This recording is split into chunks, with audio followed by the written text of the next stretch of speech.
السلام علیکم ورحمۃ اللہ وبرکاتہ۔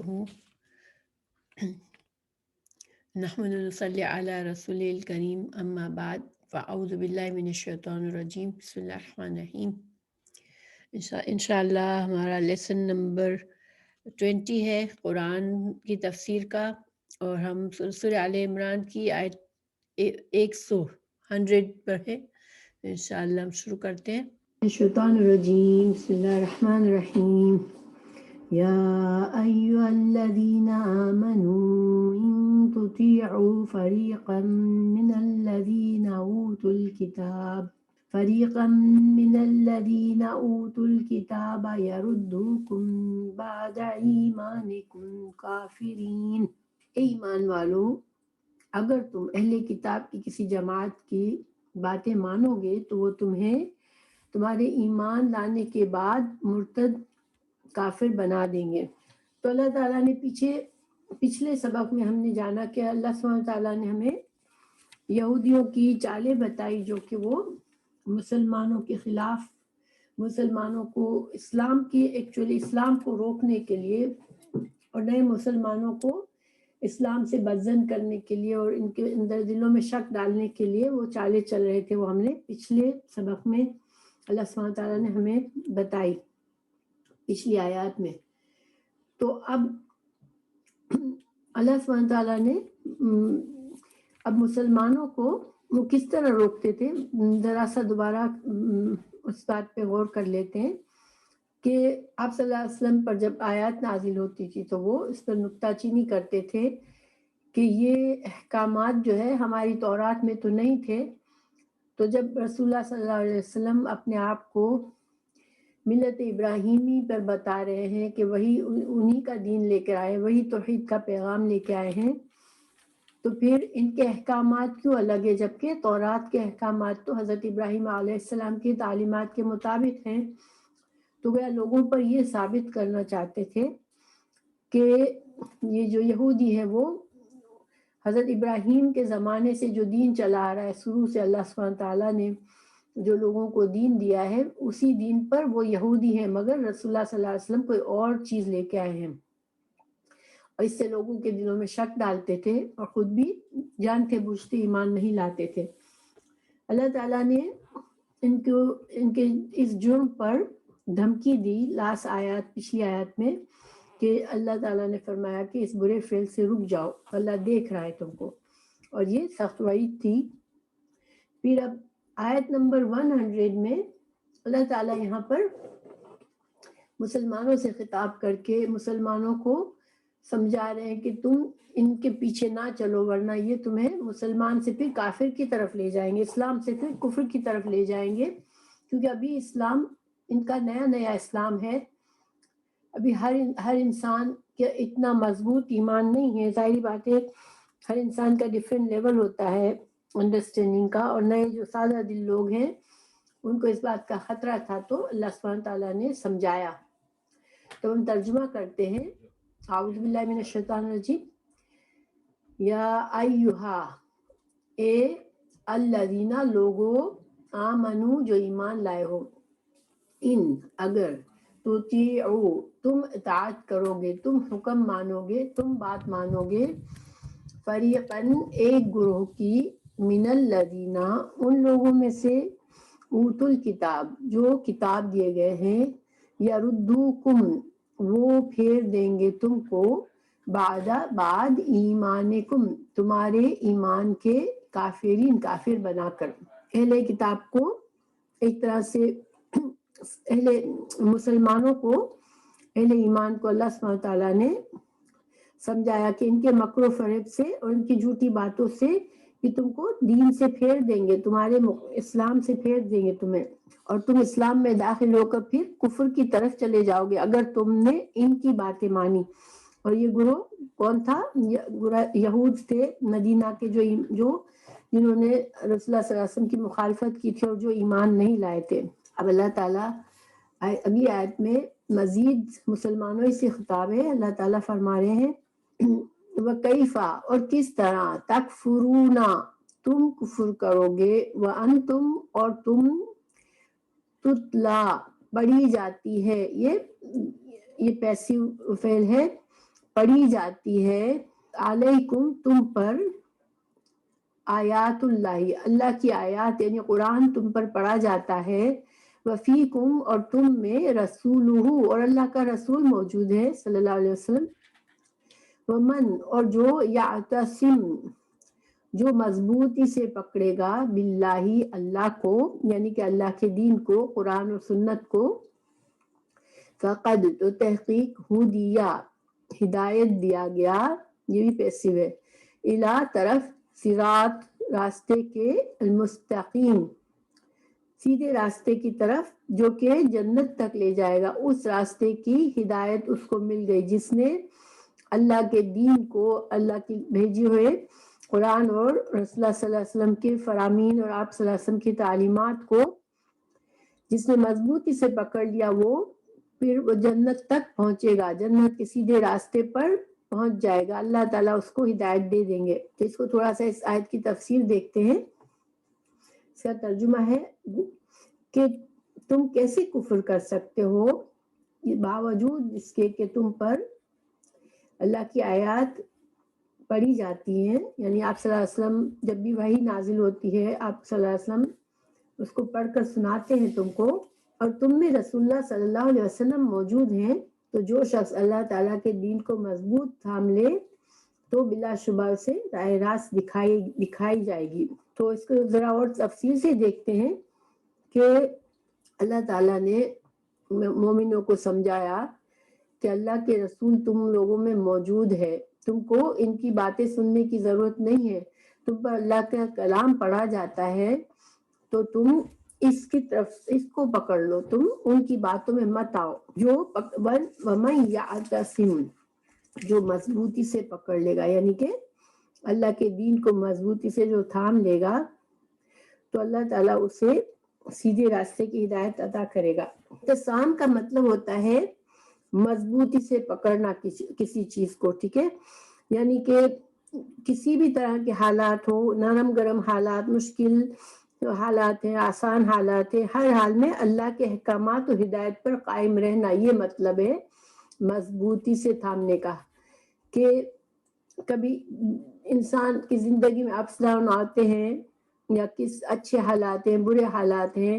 بیماری ہے، صحت ہے، کچھ بھی ہے، مگر اللہ سبحانہ تعالیٰ کے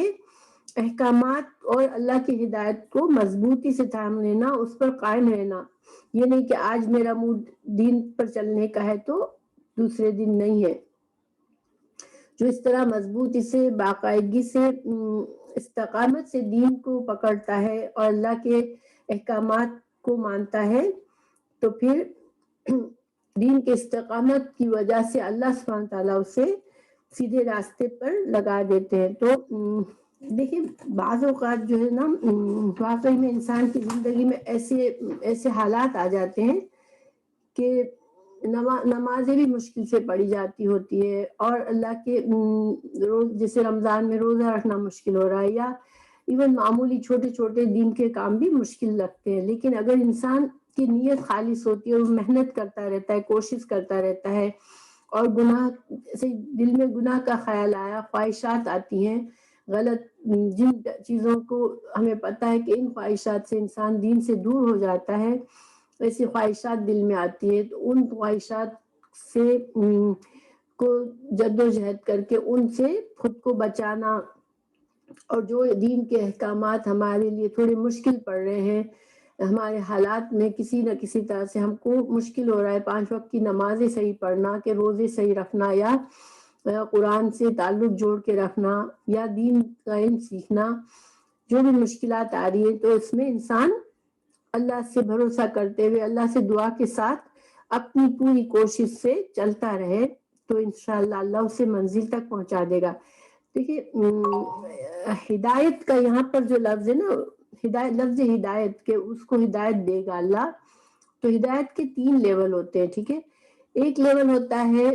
کہ انسان کو صحیح راستہ مل جائے، اللہ تعالیٰ اسے دین کا صحیح راستہ دکھا دے۔ پھر یہ جو کام ہے وہ کون کرتا ہے؟ یہ رسول اللہ صلی اللہ علیہ وسلم کرتے ہیں، جب دین کا ہمارے لیے دین لے کر آئے، قرآن اور حدیث کے ذریعے ہمیں اللہ سبحانہ تعالیٰ نے امت کو دین کا راستہ دکھایا، سیدھا راستہ دکھایا کہ یہ راستہ ہے، یہ طریقہ ہے جس پر چل کر تم جنت تک پہنچ سکو گے۔ اور یہ کام آپ صلی اللہ علیہ وسلم کے بعد ہر وہ انسان آپ کی امت میں سے کرتا ہے جو کہ لوگوں کو دین کی باتیں بتائے اور اچھی باتوں کو کا حکم دے، بری باتوں سے اسے دور رکھے، اللہ تعالیٰ کے پسندیدہ کام پر جس کو جو انسانوں کو ترغیب دے، تو وہ ایک طرح سے رہنمائی کر رہا ہوتا ہے، ہدایت لوگوں کو اس معنوں میں ہدایت کا جو پہلا درجہ ہے وہ انسان یا انبیاء نے کیا اور پھر اب انبیاء کے بعد انسان کرتے ہیں۔ اور اس میں ظاہری بات ہے اللہ کی اذن سے ہر چیز ہوتی ہے۔ اللہ سبحانہ تعالیٰ جس کے لیے چاہتا ہے ہدایت کا دروازہ، یہ رہنمائی کا دروازہ کھول دیتا ہے، اس کے لیے کوئی نہ کوئی سامان کر دیتا ہے کہ اللہ کی رہنمائی اس تک پہنچ جاتی ہے۔ پھر ہدایت کا دوسرا لیول ہے کہ اب اس راستے پر استقامت کرنا، یعنی اللہ سبحانہ تعالیٰ نے ہمیں قرآن اور سنت سے جو بھی احکامات دیے ہمیں اب اس پر ڈٹ جانا ہے، اس کے اوپر پوری جد و جہد کے ساتھ اس پر چلتے رہنا ہے۔ یہ توفیق ہے جو اللہ سبحانہ تعالیٰ ہمیں دیتے ہیں ہماری نیت کے حساب سے اور ہماری کوشش کے حساب سے۔ اللہ سبحانہ تعالیٰ ہمیں اس کی توفیق دیتے ہیں کہ ہم زیادہ سے زیادہ نیک کام کریں۔ اس کے لیے انسان دیکھیں جب ہم ایک نیک کام کرتے ہیں تو اللہ سبحانہ تعالیٰ ہمارے لیے اور دوسری نیکیوں کے دروازے کھول دیتے ہیں۔ انسان کے اندر تڑپ ہوتی ہے کہ میں کسی طرح اللہ کو راضی کروں، تو اللہ سبحانہ تعالیٰ اس کے لیے اس کو توفیق دے دیتے ہیں۔ یہ ہدایت کا دوسرا لیول ہے جو کہ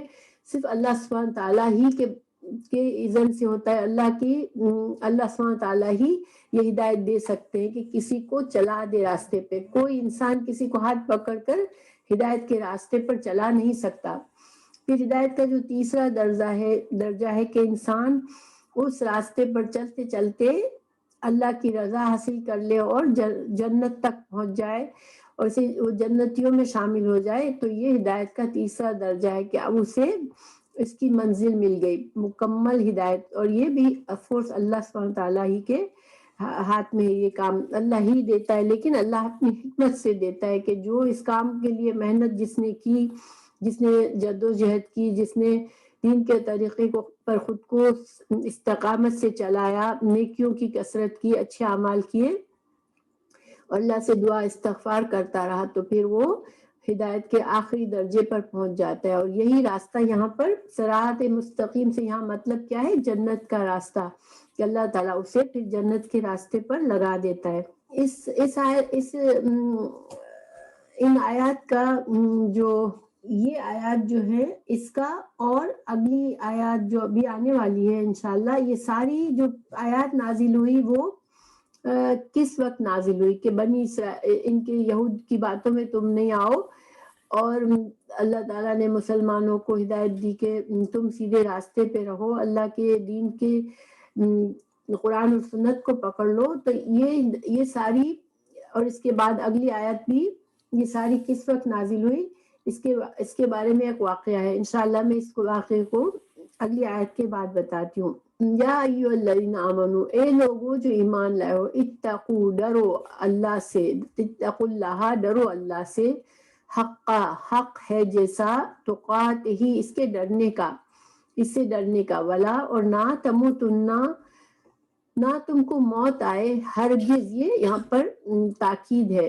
تموتن یہ شبد جو ہوتا ہے یہ تاکید کا ہوتا ہے، نہ تم کو موت آئے الا مگر، وہ جو ہے اور کے معنی میں نہیں ہے، یہاں حال ہے کہ تمہارا حال یہ ہو، اس حالات میں تمہاری موت آئے، انتم کہ تم مسلمون، تم فرما برداری کے راستے پر چلے ہو، تم اللہ کے فرما بردار ہو، اس وقت تمہیں موت آئے۔ یعنی جب انسان کا جو انجام جس حالت میں ہوتا ہے اسی حالت میں وہ قیامت کے دن اٹھے گا۔ تو جو انسان اللہ کی فرما برداری کے راستے پہ چلتے ہوئے دنیا سے رخصت ہوگا تو وہ مسلمانوں میں ہی اٹھے گا، اس کا انجام اچھا ہوگا۔ اور جو انسان کوئی کسی گناہ کے کام کرتے ہوئے مر جائے گا، گناہ کے حالت میں مر جائے گا، تو وہ اسی حالت میں اٹھے گا۔ اللہ سبحانہ تعالیٰ ہمیں مسلمان اٹھائے، اللہ تعالیٰ ہمیں اچھی طریقے سے یعنی کہ اللہ سبحانہ وتعالیٰ ہم سے راضی ہو، اس حالت میں ہمیں قیامت میں اٹھائے، ہمارا انجام بالخیر کر دے، آمین۔ اللہ تعالیٰ نے مزید نصیحت فرمائی کہ تم کو اللہ کا خوف اس طرح کرنا ہے جیسا کہ اللہ کے خوف کا حق ہے۔ تو دیکھیں اللہ تعالیٰ کا تقوی کیا ہوتا ہے کہ انسان اس طرح سے سوچ سمجھ کے چلے، اس طرح سے بچ کے گناہوں سے چلے کہ کہیں مجھ سے اللہ ناراض نہ ہو جائے، تو اللہ کی رضا کو ہر وقت، اللہ کی رضا کا ہر وقت خیال رکھے اور اللہ کے ناراض کرنے والے کاموں سے بچتا رہے، تو یہ تقوی ہوتا ہے، پرہیزگاری کے ساتھ رہنا۔ تو اللہ سبحانہ تعالیٰ سے تقوی کا حق ہے، اللہ کا حق ہے کہ اس سے تقوی کیا جائے۔ کیوں کہ اللہ سبحانہ تعالیٰ ہی نے ہمیں پیدا کیا، اللہ نے ہمیں دنیا کی ساری نعمتیں دی، اور اللہ سبحانہ تعالیٰ ہی کے سامنے ہمیں جانا ہے مر کر، اور وہی ہمارے لیے فیصلہ کرے گا کہ آخرت کے انجام کے بارے میں۔ تو اسی خالق مالک اور مدبر کا حق ہے کہ اس سے ڈرا جائے، اس سے تقوی کیا جائے، اس کی رضا کی فکر کرنی چاہیے، اس کی ناراضگی سے بچنا چاہیے، کیونکہ ہمارے تمام معاملات اللہ ہی کے ہاتھ میں ہے۔ تو اتقوا حق تقاتہ، اللہ کا جیسا حق ہے۔ جب یہ آیت نازل ہوئی تو صحابہ کرام بہت پریشان ہوئے کہ اللہ کا حق ہم کیسے ادا کر سکتے ہیں، کیونکہ ہم سے تو گناہ بھی ہو جاتے ہیں۔ تو یہ تو بڑی ڈرنے والی بات ہے کہ ہم اللہ کا ایسا خوف کہ اس کی مکمل فرما برداری کرنا اور احکام و فرائض کو پورا کرنا اور اللہ کے منع کیے ہوئے تمام کاموں سے بچنا۔ تو اس قسم کا تقوی انسان کمزور ہے، اس سے مسٹیکس ہو جاتی ہے۔ تو آپ صلی اللہ علیہ وسلم نے فرمایا جب صحابہ کرام کے دل میں یہ ڈر ہوا تو اللہ تعالیٰ نے سورہ تغابن کی آیت نمبر 16 نازل فرمائی،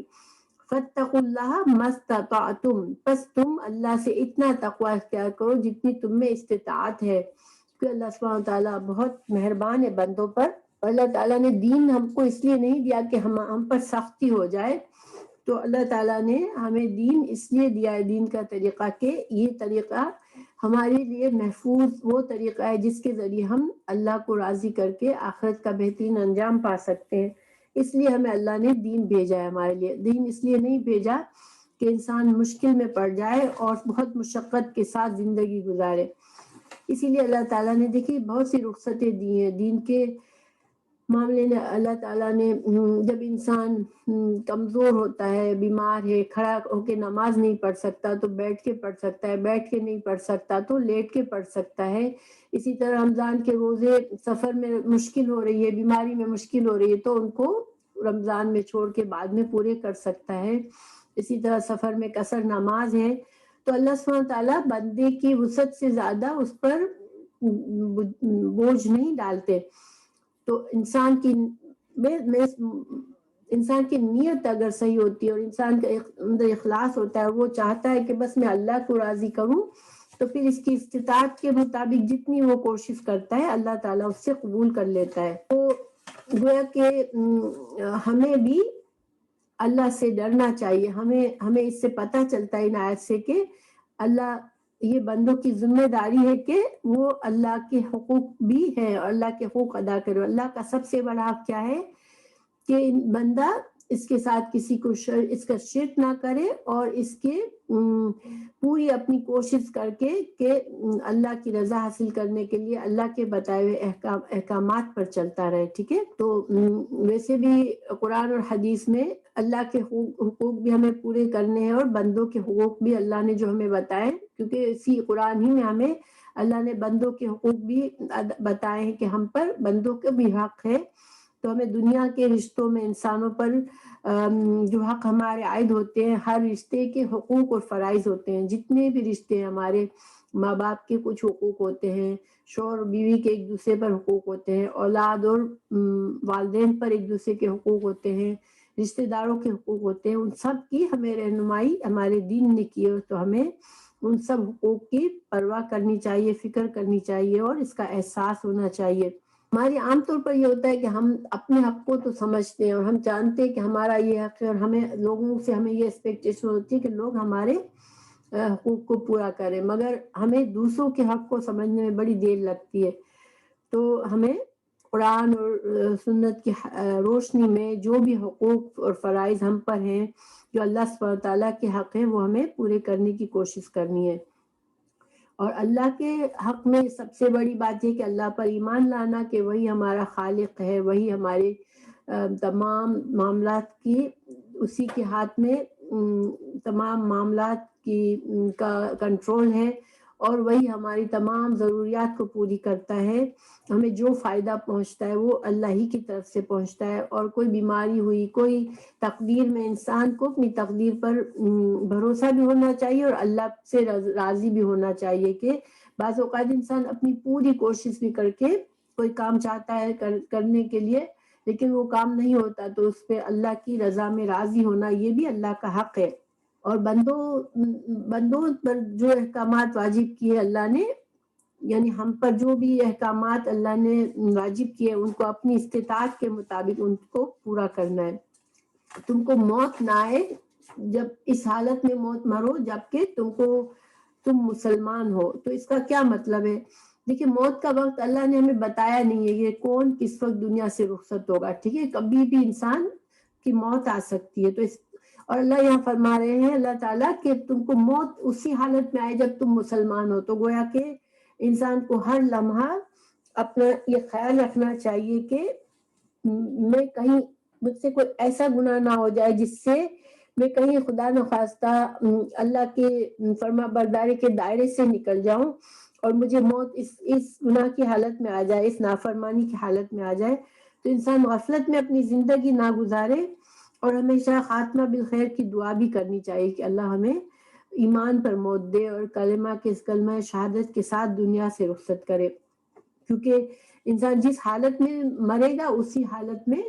پھر اس کو اٹھایا جائے گا، قیامت میں انسان اسی حالت میں اٹھے گا۔ اب آگے اللہ سبحانہ تعالیٰ فرما رہے ہیں، وَاعْتَصِمُوا بِحَبْلِ اللَّهِ، اللہ کی رسی کو مضبوطی سے پکڑ لو۔ تو اللہ کی رسی کیا ہے؟ اللہ کی رسی ہمیں قرآن سے پتہ چلتا ہے کہ اللہ کی رسی جو ہے وہ قرآن اور حدیث، یعنی دین کا علم جو ہمیں ملا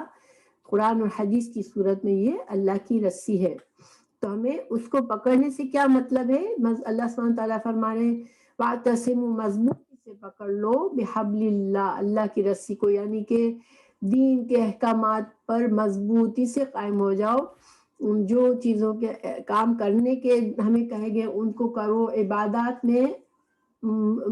عبادات میں احتیاط سے استقامت کرو، اور جو کام کرنے کو کہے وہ کرو، اور جن سے رکنے کو کہا ہے اس سے رک جائے، اور یہ کام مسلسل کرے، ٹھیک ہے؟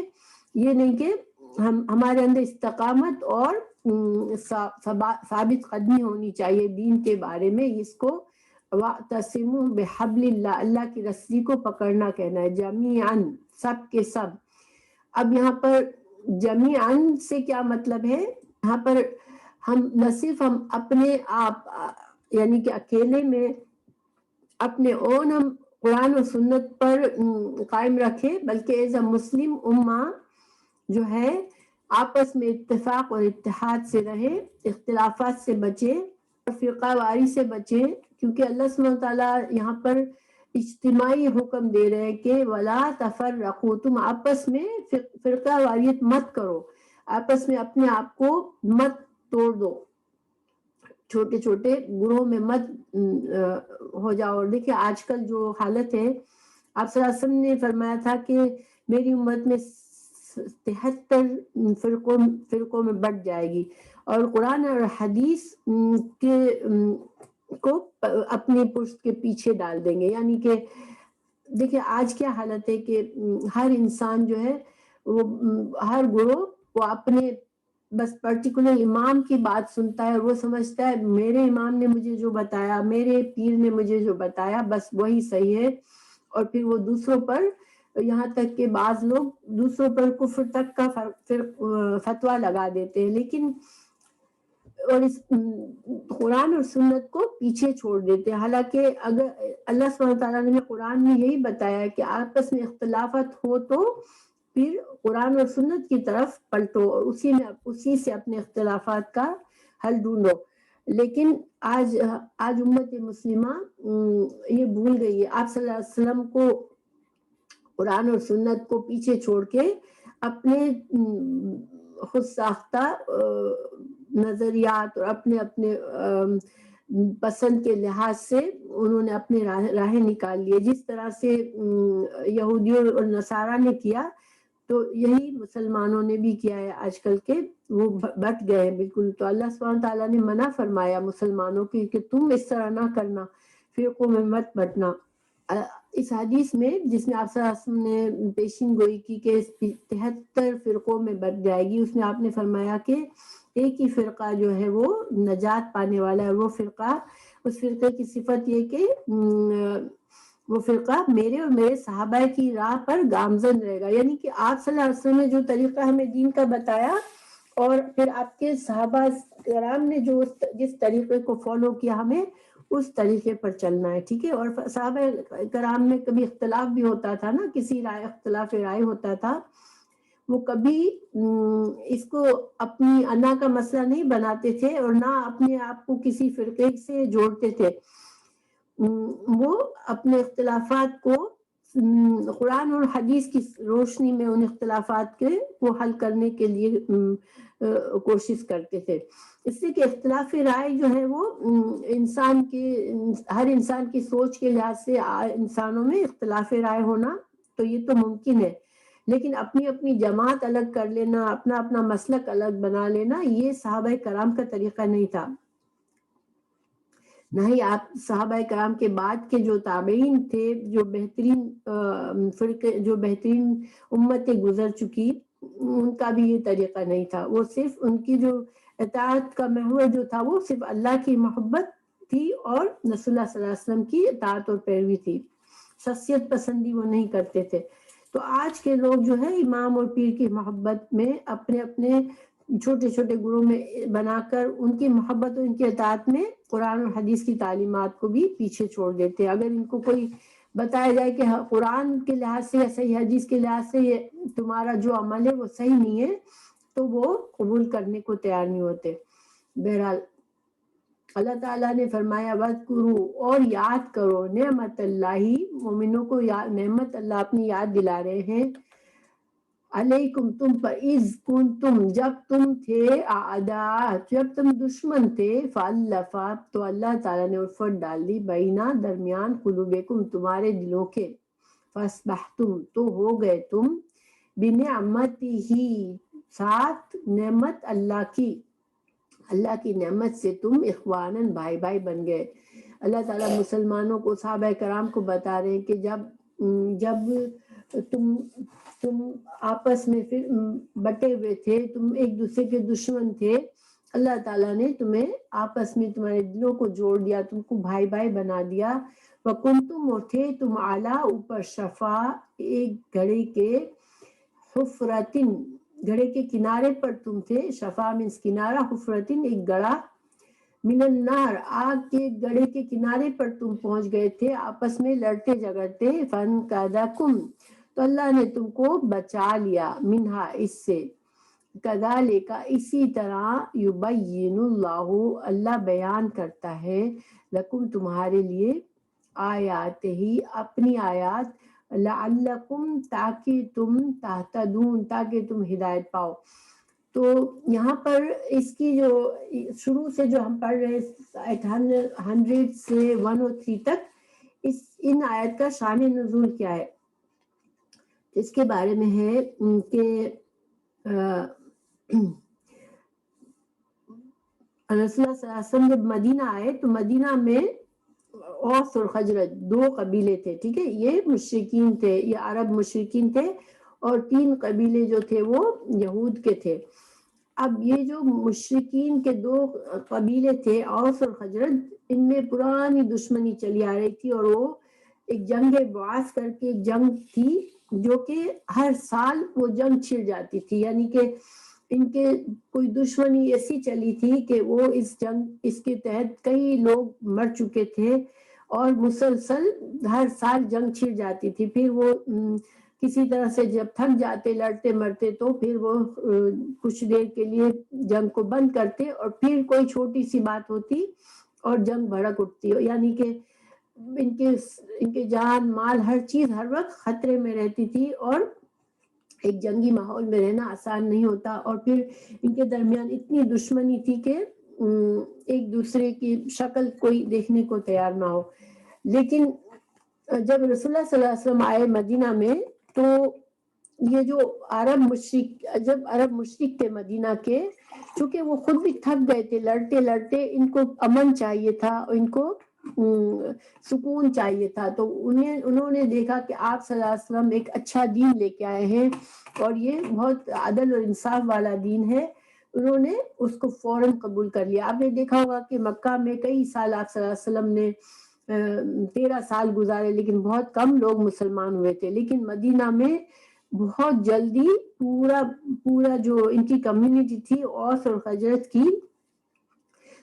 مشرکین عرب تھے وہ فوراً سے ایمان لے آئے. اور اس کی اصل وجہ بھی یہی تھی کہ یہ لوگ چاہتے تھے کہ کسی طرح امن ہو، اور اللہ سبحانہ تعالیٰ نے ایسے حالات پیدا کر دیے کہ مدینہ میں آپ صلی اللہ علیہ وسلم ہجرت کر کے گئے تو انہوں نے اسلام قبول کر لیا. اور جب اسلام قبول کیا تو اللہ سبحانہ تعالیٰ نے ان کو اتنی محبت ایک دوسرے کے دلوں میں ڈال دی کہ وہ ساری پچھلی دشمنی بھول گئے اور جیسے بالکل بھائی بھائی بن گئے.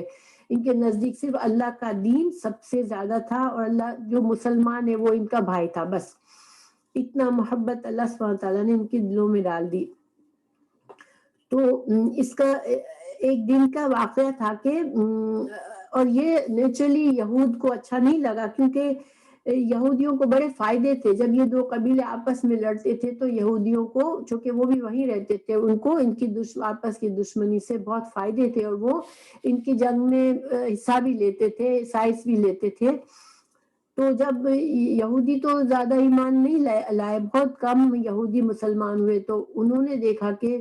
یہ کیا ہو گیا، اوس اور خزرج تو اب ہمارے کنٹرول سے بالکل نکل گئے اور یہ تو آپس میں بھی اتنے ان کے دلوں میں تو پیار ایک دوسرے کے لیے آ گیا، یہ سارے بھائی بھائی بن کے بیٹھ گئے. تو اس کے بارے میں ایک روایت بتائی جاتی ہے ایک واقعے کے بارے میں کہ یہ یہودی تھا، اس نے ایک چال چلی کہ ایک دن کیا ہوا کہ انصار کے دو قبیلے اوس اور خزرج جو تھے ایک مجلس میں ساتھ بیٹھے ہوئے تھے اور باہم گفتگو کر رہے تھے اور خوش تھے، ایک دوسرے سے بہت پیار محبت کے ساتھ بیٹھے ہوئے تھے. تو شاش بن قیس یہودی اس کا نام تھا، ان کے پاس سے گزرا اور ان سے باہمی پیار دیکھ کر جل بھن گیا. اس کو بہت بہت جلن ہوئی کہ یہ کیا، ان لوگوں کو کسی طرح سے ان کو بھڑکانا چاہیے، ان کو ایک دوسرے سے دور کرنا چاہیے. تو اس نے کیا کیا کہ جس طرح پہلے یہ ایک دوسرے کے دشمن تھے اس طرح سے یہ ہو جائے. تو اس نے اپنے ایک نوجوان، اپنے کوئی ساتھی یا اپنے کوئی ماتحت کو اس نے اس کام پر لگایا کہ تم جا کے، یہ لوگ بیٹھے ہوئے، تم جا کے جنگ بعاث کا ذکر کرو، یعنی ان کو یاد دلاؤ کہ کیسے جنگ کیا کرتے تھے ایک دوسرے کے خلاف، اور ان کو وہ والے اشعار سناؤ. کیونکہ پہلے جنگیں جب ہوتی تھی تو لوگ اشعار بنا کے اپنے اپنے لوگوں کو سناتے تھے تاکہ وہ جنگ کی اور ان کو جوش آئے اور ہمت بندے. تو جا کے وہ شاعری ان کے سامنے ان کو سناؤ. تو جس میں ان اشعار میں ظاہری بات ہے کہ وہ ایک دوسرے کی خلاف باتیں بھی ہوتی تھی. جیسے اوس کے لوگ خزرج کی برائیاں کرتے تھے، خزرج کے لوگ اوس کی برائیاں کرتے تھے. تو جب انہوں نے وہ اشعار سنے، مسلمان جو ساتھ بیٹھے ہوئے تھے، تو ان کے کچھ لوگوں کے وہ پرانے جذبات پھر سے بھڑک اٹھے. دیکھیں شاعری ایسی چیز ہوتی ہے جو انسان کو اثر کرتی ہے، اور وہ جو شاعری تھی وہ بھڑکانے والی شاعری تھی. تو یہ بھڑک اٹھے ایک دوسرے میں اور گالی گلوچ پر اتر آئے، آپس میں جھگڑنے لگے. قریب تھا کہ ہتھیار نکال لیے اور قریب تھا کہ یہ ایک دوسرے سے پھر لڑنے لگ جاتے. تو رسول اللہ صلی اللہ علیہ وسلم کو اس بات کی اطلاع ہوئی، آپ تشریف لے آئے اور آپ نے انہیں سمجھایا اور ان کو اس سے باز رکھا کہ یہ تم جہالت کے طریقے پر کیسے واپس چلے گئے جبکہ اللہ نے تمہیں ہدایت دی ہے. تو اللہ سبحانہ تعالیٰ نے اس وقت پر یہ آیات بھی نازل فرمائی. تو یہ ان آیت کا شان نزول ہے. تو 103 آیت ہماری مکمل ہوئی الحمدللہ. اب وَلْتَكُنْ، اب اللہ سبحانہ تعالیٰ مزید مسلمانوں کو ایک نصیحت فرما رہے ہیں. ٹھیک ہے، اور اس نصیحت کا حکمت یہ ہے کہ مسلمانوں کی تعلیم و تربیت کا بندوبست ہوتا رہے. تو اللہ سبحانہ تعالیٰ نے فرمایا وَلْتَكُنْ، اور چاہیے کہ تکن ہو، منکم تم میں، امتن ایک گروہ، یدعونا جو پکارے، جو بلائے، الی طرف الخیر، خیر کی طرف،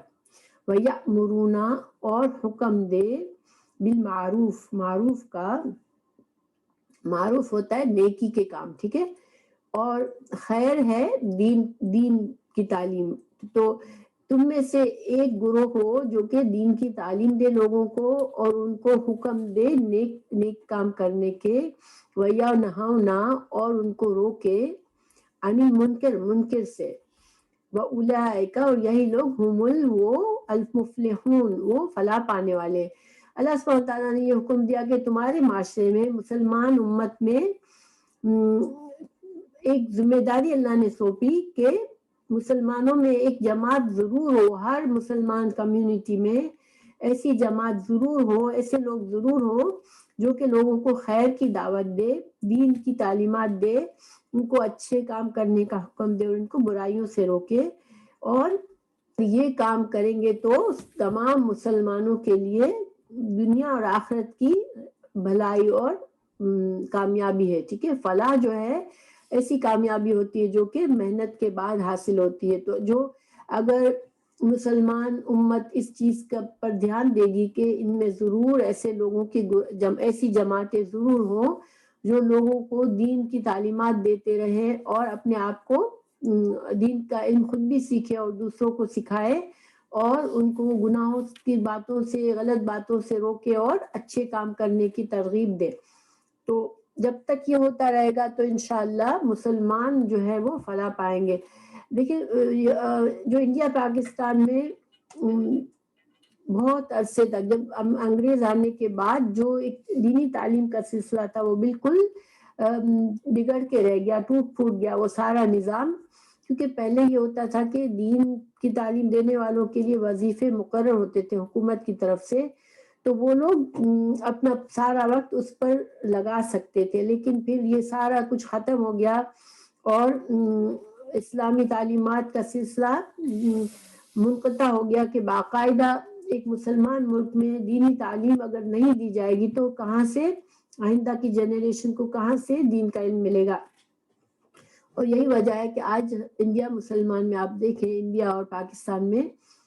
کہ جو دین ہے لوگوں کے پاس، اکثریت کے پاس، وہ باقاعدہ سیکھا ہوا دین نہیں ہے کہ اللہ کی کتاب کو ٹھیک سے سیکھا، قرآن اور حدیث کی ٹھیک سے علم حاصل کیا. بس ایک سنا سنایا مذہب ہے جو کہ ایک رسم، اور جس طرح سے رسموں کو فالو کیا جاتا ہے،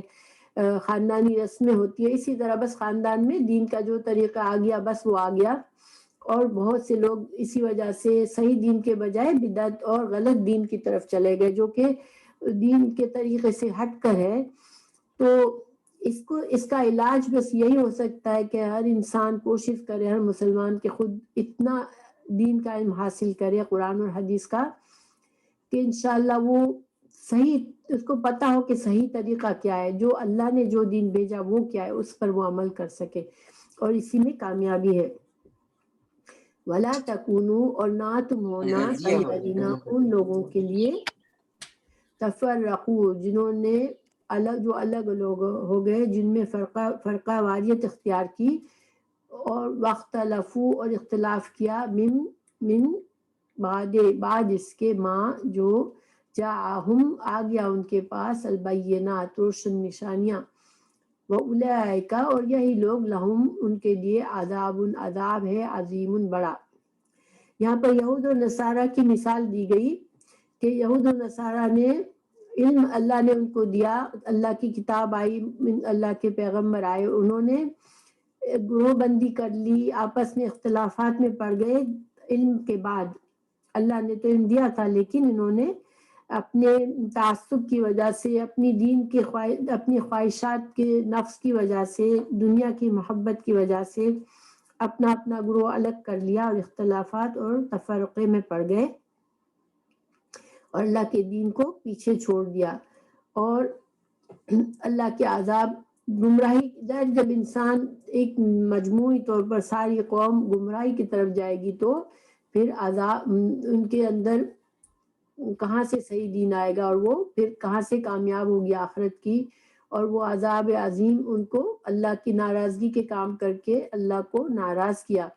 اب مسلمانوں کو اللہ نے سمجھایا کہ تم ایسا نہ کرنا، مگر اللہ سبحانہ تعالیٰ مسلمانوں کی مدد کرے۔ آج مسلمان جو ہے وہ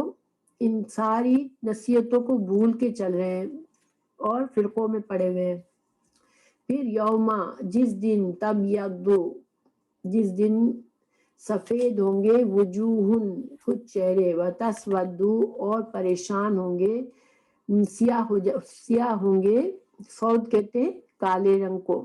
سیاہ ہوں گے کچھ چہرے، وجوہن۔ فَأَمَّا الَّذِينَ، تو وہ لوگ انہوں نے جن کے اسودت، سیاہ ہوئے چہرے، وجوہہم، جن کے چہرے سیاہ ہوں گے، ان سے پوچھا جائے گا اکفرتم، کیا تم نے کفر کیا تھا؟ یہ قیامت کے دن کی بات ہو رہی ہے کہ جس دن قیامت کے دن جو ہے وہ کچھ چہرے سفید ہوں گے، چمک رہے ہوں گے، اور کچھ سیاہ ہوں گے۔ تو جن کے چہرے سیاہ ہوں گے، ظاہری بات ہے کہ وہ کیوں سیاہ ہوں گے کہ وہ ان کو سیاہ ہوں گے، تو جن کے چہرے سیاہ ہوں گے، ظاہری بات ہے کہ وہ کیوں سیاہ ہوں گے کہ وہ ان کو اپنا برا انجام سامنے نظر آ رہا ہوگا، ان کو پتا ہوگا کہ ہم نے بہت غلط کیا دنیا میں اور ہم نے اپنا وقت ضائع کر دیا اور ہمیں جہنم اب سامنے ہمارا انجام ہے۔ تو ان کے غم کی وجہ سے اور شدت غم سے ان کے چہرے سیاہ پڑ رہے ہوں گے۔ تو ان سے پوچھا جائے گا اکفرتم، کیا تم نے کفر کیا تھا؟ بعد ایمانکم، جب تم کو اللہ نے ایمان دیا تھا، تم کو اللہ نے کتاب دی، رسول بھیجا، تم ایمان لائے، اور علم کے بعد، ایمان لانے کے بعد تم نے کفر کیا، فذوقوا، تو چکھو، عذاب، عذاب کو، بما، وجہ اس کے، کنتم، تھے تم، تکفرون، جو تم نے کفر کر کے تم آئے، تو اب جو ہے چکھو تم عذاب۔ تو دیکھیں، کوئی معمولی بات نہیں ہے کہ انسان دین کو لائٹلی لے۔ انسان کی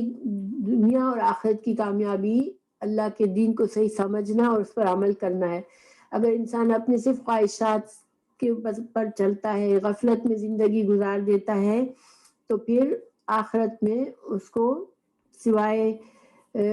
برے انجام کے کچھ نہیں ملنا، اس لیے کہ عمل جو ہے صرف اس دنیا میں ہونا ہے۔ اور جہاں تک، جب تک انسان خالص نیت سے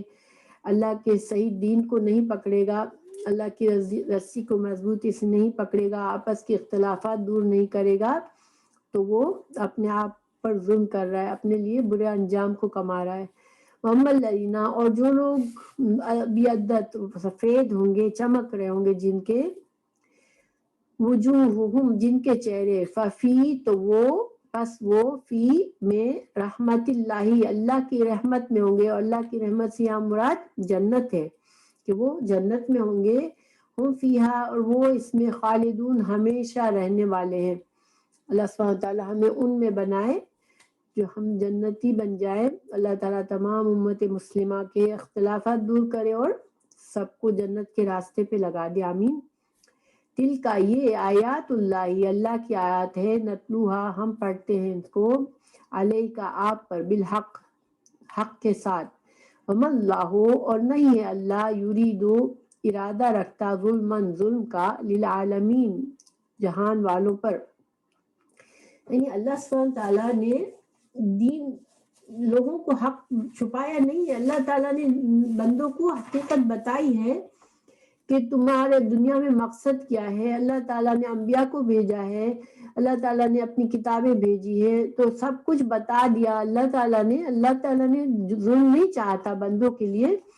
اللہ تو ہدایت چاہتا تھا کہ بندے ہدایت پائے اور نیکی کے راستے پہ چلے، اپنے آپ کو برے انجام سے بچائے۔ تو اللہ تعالیٰ نے یہ ساری باتیں جو اوپر بتائی مسلمانوں کو، انسانوں کو، تو اس لیے کہ ان پر انسان اس کو حق سمجھے، اس کو سچ سمجھے اور اس پر عمل کرے، ایمان لائے اور اپنے آپ کو برے انجام سے بچائے۔ وَلِلَّهِ، اور اللہ کے لیے، ما فی السماوات، جو آسمانوں میں ہے، وما فی الارض، اور جو زمین میں ہے، وَإِلَى اللَّهِ، اور اللہ کی طرف ترجعو لوٹائے جائیں گے، الامور، تمام معاملات جو ہیں وہ اللہ کی طرف ہی لوٹائے جائیں گے۔ تب کیا ہے کہ انسان اس دنیا میں نہ تو آزاد پیدا ہوا ہے کہ وہ بس اس کو ہمیشہ کے لیے رہنا ہے، وہ اپنا آزاد ہے، جب چاہے جو چاہے کرتا پھرے، اس کا ایک انجام اس کی موت ہے، اس کو اللہ کی طرف لوٹنا ہے، اور اس کے اعمال، انسانوں کے اعمال بھی اللہ کی طرف لوٹائے جاتے ہیں۔ تو اللہ تعالیٰ کے پاس وہ اعمال بھی موجود ہیں اور انسانوں کو بھی وہیں پہنچنا ہے، اور اللہ سبحانہ تعالیٰ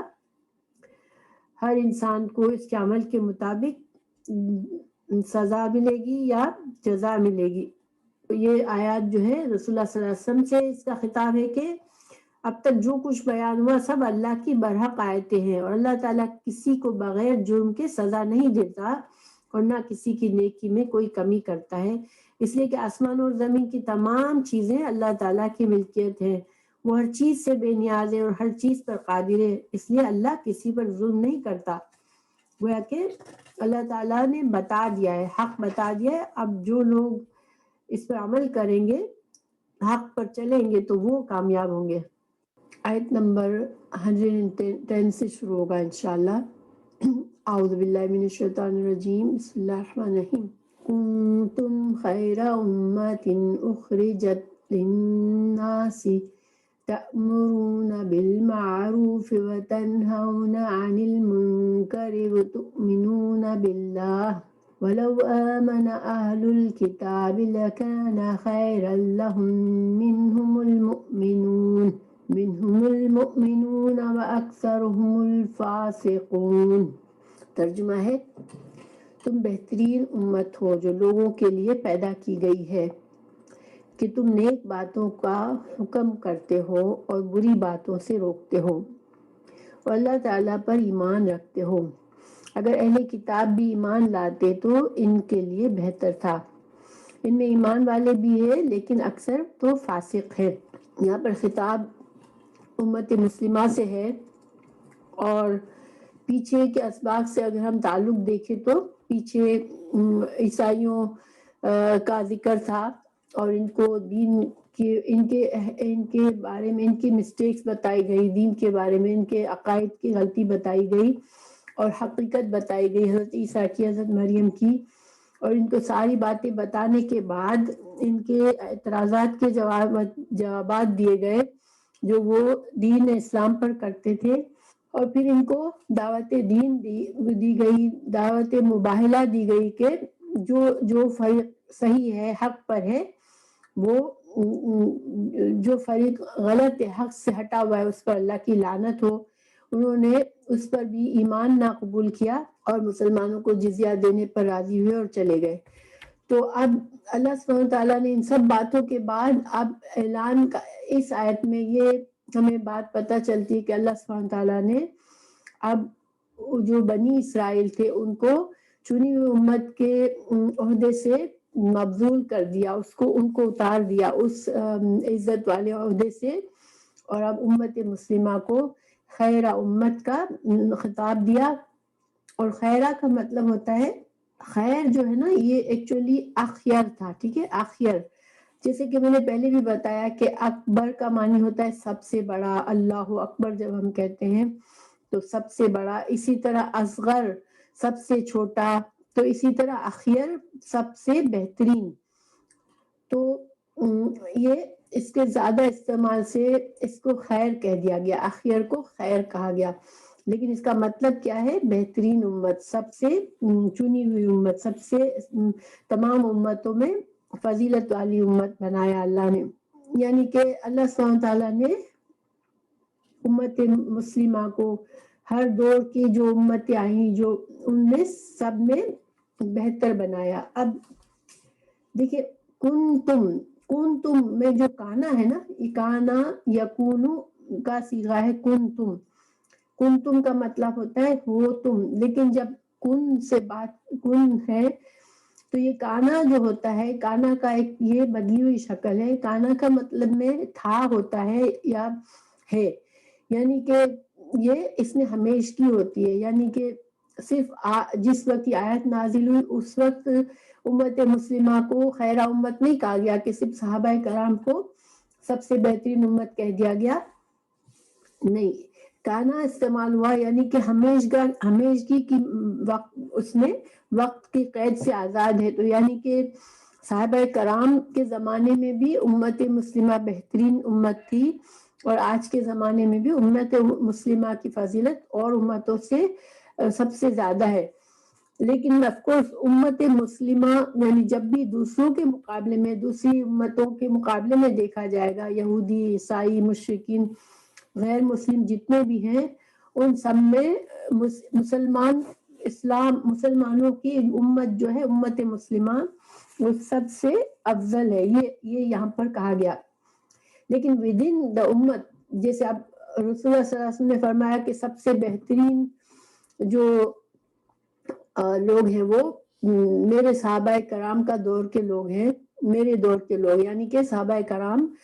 ہیں. اس کے بعد آپ صلی اللہ علیہ وسلم نے فرمایا کہ ان کے بعد والی جو طبقہ آئے گا تابعین کا، وہ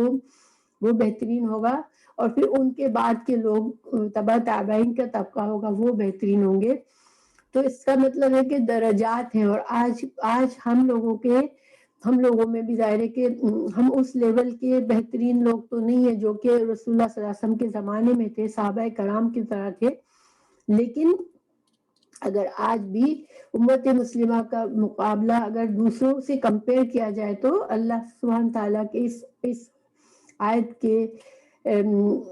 ذریعے ہمیں پتہ چلتا ہے کہ آج بھی امت مسلمہ بہترین امت ہے تمام امتوں میں. ٹھیک ہے، تو اس کی کچھ احادیث بھی ہیں. رسول اللہ صلی اللہ علیہ وسلم نے فرمایا، اے مسلمانوں، تمہارا وزن 70 امتوں کے برابر ہے، اور تم ان سب سے بہتر اور اللہ کے نزدیک سب سے مکرم ہو. رسول اللہ حافظ ابن کثیر نے اپنی تفسیر میں لکھا ہے کہ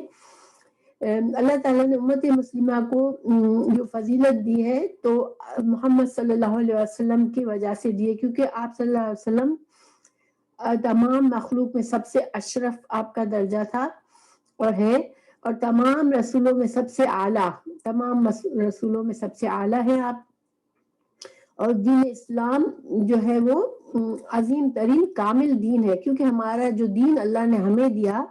ہماری شریعت کامل ہے. دوسری شریعتیں جو تھی وہ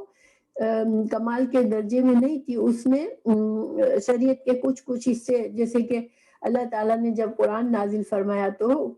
قرآن جو ہے وہ کامل کتاب ہے، اور جو تورات اور انجیل تھے وہ الکتاب کے کچھ حصے تھے. ٹھیک ہے، تو اللہ تعالیٰ نے اس شریعت، ہمیں جو شریعت دی وہ کامل شریعت ہے. اللہ تعالیٰ نے فرمایا یوم اکملت لکم دینکم، اللہ کا دین اب مکمل ہو گیا. جب رسول اللہ صلی اللہ علیہ وسلم اس دنیا سے رخصت ہوئے تو مکمل دین ہم کو دے کر گئے. تو ان وجوہات کی وجہ سے امت مسلمہ کو افضل امت کا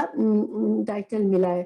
اب اس امت کے افراد کے ان کو اللہ نے کیا فضیلت دی کہ اگر آج مسلمان جو ہے، کسی بھی دور کے مسلمان اسلام پر قائم رہتے ہیں، جو طریقہ اسلام کا دین کا بتایا گیا اس پر قائم رہتے ہیں، اللہ کی عبادت پر قائم رہتے ہیں، اللہ کی فرما برداری پر قائم رہتے ہیں، تو ہمارا تھوڑا سا عمل جو ہے وہ دوسری امتوں کے کثیر عمل سے بھی ہمارے تھوڑے سے عمل کی جزا زیادہ ہے. ہر نیکی اللہ تعالیٰ نے کم از کم، ہر نیکی کا کم از کم 10 گنا اجر ہے ہمارے لیے. ہم 5 نمازیں پڑھتے ہیں اور ہمیں 50 نمازوں کا اجر ملتا ہے انشاءاللہ آخرت میں. تو اللہ تعالیٰ نے اس امت مسلمہ کو یہاں پر منصب دے دیا، جو چنی ہوئی امت کا منصب تھا وہ اللہ تعالیٰ نے امت مسلمہ کو دے دیا. اب اس کی اب وجہ بتا رہے ہیں، اس کی صفات بتا رہے ہیں کہ ایک چنی ہوئی امت جب ہوتی ہے، جب اللہ تعالیٰ کسی امت کو چنتا ہے تو اس میں کیا صفات ہونی چاہیے جب وہ کوالیفائڈ ہوتی ہے. دیکھیں مثال کے طور پر اگر ایک شخص کو ہم عالم کیوں کہتے ہیں کہ اس کے پاس علم ہوتا ہے، اس کے علم کی صفات ہوتی ہے، اس کے پاس علم کی صفت کی وجہ سے اس کو عالم کہا جاتا ہے. اور کوئی انسان جو ہے عابد کہتے ہیں کیونکہ وہ عبادت میں کثرت کرنے کی صفت اس میں موجود ہوتی ہے تو وہ عابد کہلاتا ہے. کوئی انسان سچا بولتا ہے، ہر وقت سچ بولنے پر اور سچائی پر قائم رہتا ہے تو اس کو صادق کہتے ہیں. تو اسی طرح اب ہمیں وہ صفات بتائی جائے گی کہ ہمیں اس چنی ہوئی امت تو ہے، ہم اس امت کے افراد ہیں، مگر اس امت کا ٹائٹل کے حقدار اگر ہم بننا چاہ رہے ہیں تو ہمارے اندر کیا صفات ہونی چاہیے اب وہ بتائی جا رہی ہے. اخرجت، تم نکالی گئی ہو، للناس سے لوگوں کے لیے، تأمرون تم حکم دیتے ہو، بالمعروف معروف کا معنی ہوتا ہے نیکی، نیک کام، کوئی بھی نیک عمل ہوتا ہے وہ معروف کہلاتا ہے. وتنہونا، اور تم روکتے ہو، ان سے، المنکر برائی سے روکتے ہو، وتؤمنون اور تم ایمان لاتے ہو، باللہ اللہ پر. یہاں 3 صفات بتائی گئی امت مسلمہ کے لیے کہ تمہارے اندر یہ صفات ہونی چاہیے ایز اے چنی ہوئی امت کے حیثیت سے. اگر اس امت کے افراد ان خصوصیات سے خالی ہو گئے تو پھر وہ چنی ہوئی امت کے ٹائٹل پر پورے نہیں اترتے ہیں، پھر وہ ایک عام انسان بن جاتا ہے. جو فضیلت اللہ نے اس امت کو دی ہے وہ اس فضیلت کے ٹائٹل سے محروم ہوتا ہے. تو دیکھیں یہاں پر ان صفات پر ہم غور کرتے ہیں. اللہ سبحانہ تعالیٰ نے فرمایا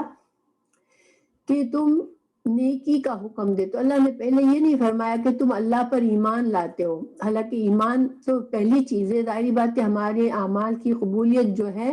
وہ ایمان پر ہے. اگر کسی انسان کے اندر ایمان نہیں ہے تو اس کے نیک اعمال پھر قبول ہی نہیں ہے. تو ایمان تو پہلی چیز ہے، لیکن اللہ تعالیٰ نے یہاں پر emphasize کیا ہے کس چیز کو کہ تم لوگوں کو نیکی کا حکم دیتے ہو اور ان کو برائیوں سے روکتے ہو. تو ان 2 کاموں کو پہلے کیوں رکھا ہے، اس کو کیوں اہمیت دی ہے؟ کیونکہ کسی قوم میں اگر یہ صفات نہیں موجود ہے تو اس قوم میں برائیاں پھیل جاتی ہے. اگر اس میں کوئی نیکی کا حکم دینے والا نہیں ہے، کوئی برائی سے روکنے والا نہیں ہے تو وہ قوم گمراہ ہو جاتی ہے. کیونکہ ہر انسان اس لیول کا نہیں ہوتا تقوی اور ایمان میں، اور ہر انسان اتنا اس کے اندر اتنی سمجھ، اتنی وزڈم، اس کا ایمان اتنا مضبوط نہیں ہوتا کہ وہ اپنے آپ کو گناہوں سے بچا سکے، بری باتوں میں پھنس جائے، یہاں تک کہ اپنے ایمان کو خطرے میں ڈال دے. تو اس لیے اگر جس امت میں ایسی صفات والے لوگ نہیں ہیں تو پھر وہ امت فضیلت یافتہ نہیں ہو سکتی، وہ پوری امت گمراہ ہو جاتی ہے. اس لیے ان چیزوں کی اہمیت کی وجہ سے یہاں پر ان کو اوپر رکھا گیا. پھر جو بنی اسرائیل پر اللہ سبحانہ تعالیٰ نے یہ ایک بھی سورہ مائدہ 79 میں یہ تنقید بھی فرمائی کہ کانوا لا یتناہون عن المنکر فعلوہ، کہ وہ ایک دوسرے کو گناہوں سے روکتے نہیں تھے بلکہ وہ خود گناہوں میں ملوث ہو جاتے تھے، وہ گناہ میں شامل ہو جاتے تھے. تو اللہ تعالیٰ جو ان سے ناراض ہوا، اس میں یہ ایک صفت اللہ نے بتائی کہ ان سے اللہ ناراض کیوں ہوا کہ یہ گناہوں میں خود بڑھ جاتے تھے بجائے اس کے کہ دوسروں کو گناہوں سے روکے. تو اور چونکہ یہاں پر امت مسلمہ کو ایک فضیلت دی جا رہی ہے اور دوسری امت جو بنی اسرائیل کی امت کو اس فضیلت سے معزول کیا جا رہا ہے، تو پھر یہاں پر اس چیز کو ایمفسائز کیا کہ تمہارے اندر یہ ضرور یہ خصوصیت ہونی چاہیے کہ تم نیکی کا حکم دو اور برائیوں سے روکو. اب یہ ہے کہ دیکھیں انسان اگر ہم سوچے کہ انسان برائیوں سے روکے، کسی کو نیکی کا حکم دے، تو اس کے لیے انسان کو علم چاہیے ہوتا ہے، تو انسان کا ایمان مضبوط ہونا چاہیے ہوتا ہے. اگر انسان کو علم ہی نہیں ہے کہ نیکی کیا ہے، بدی کیا ہے، حلال کیا ہے، حرام کیا ہے، تو وہ دوسروں کو کیسے روکے گا؟ تو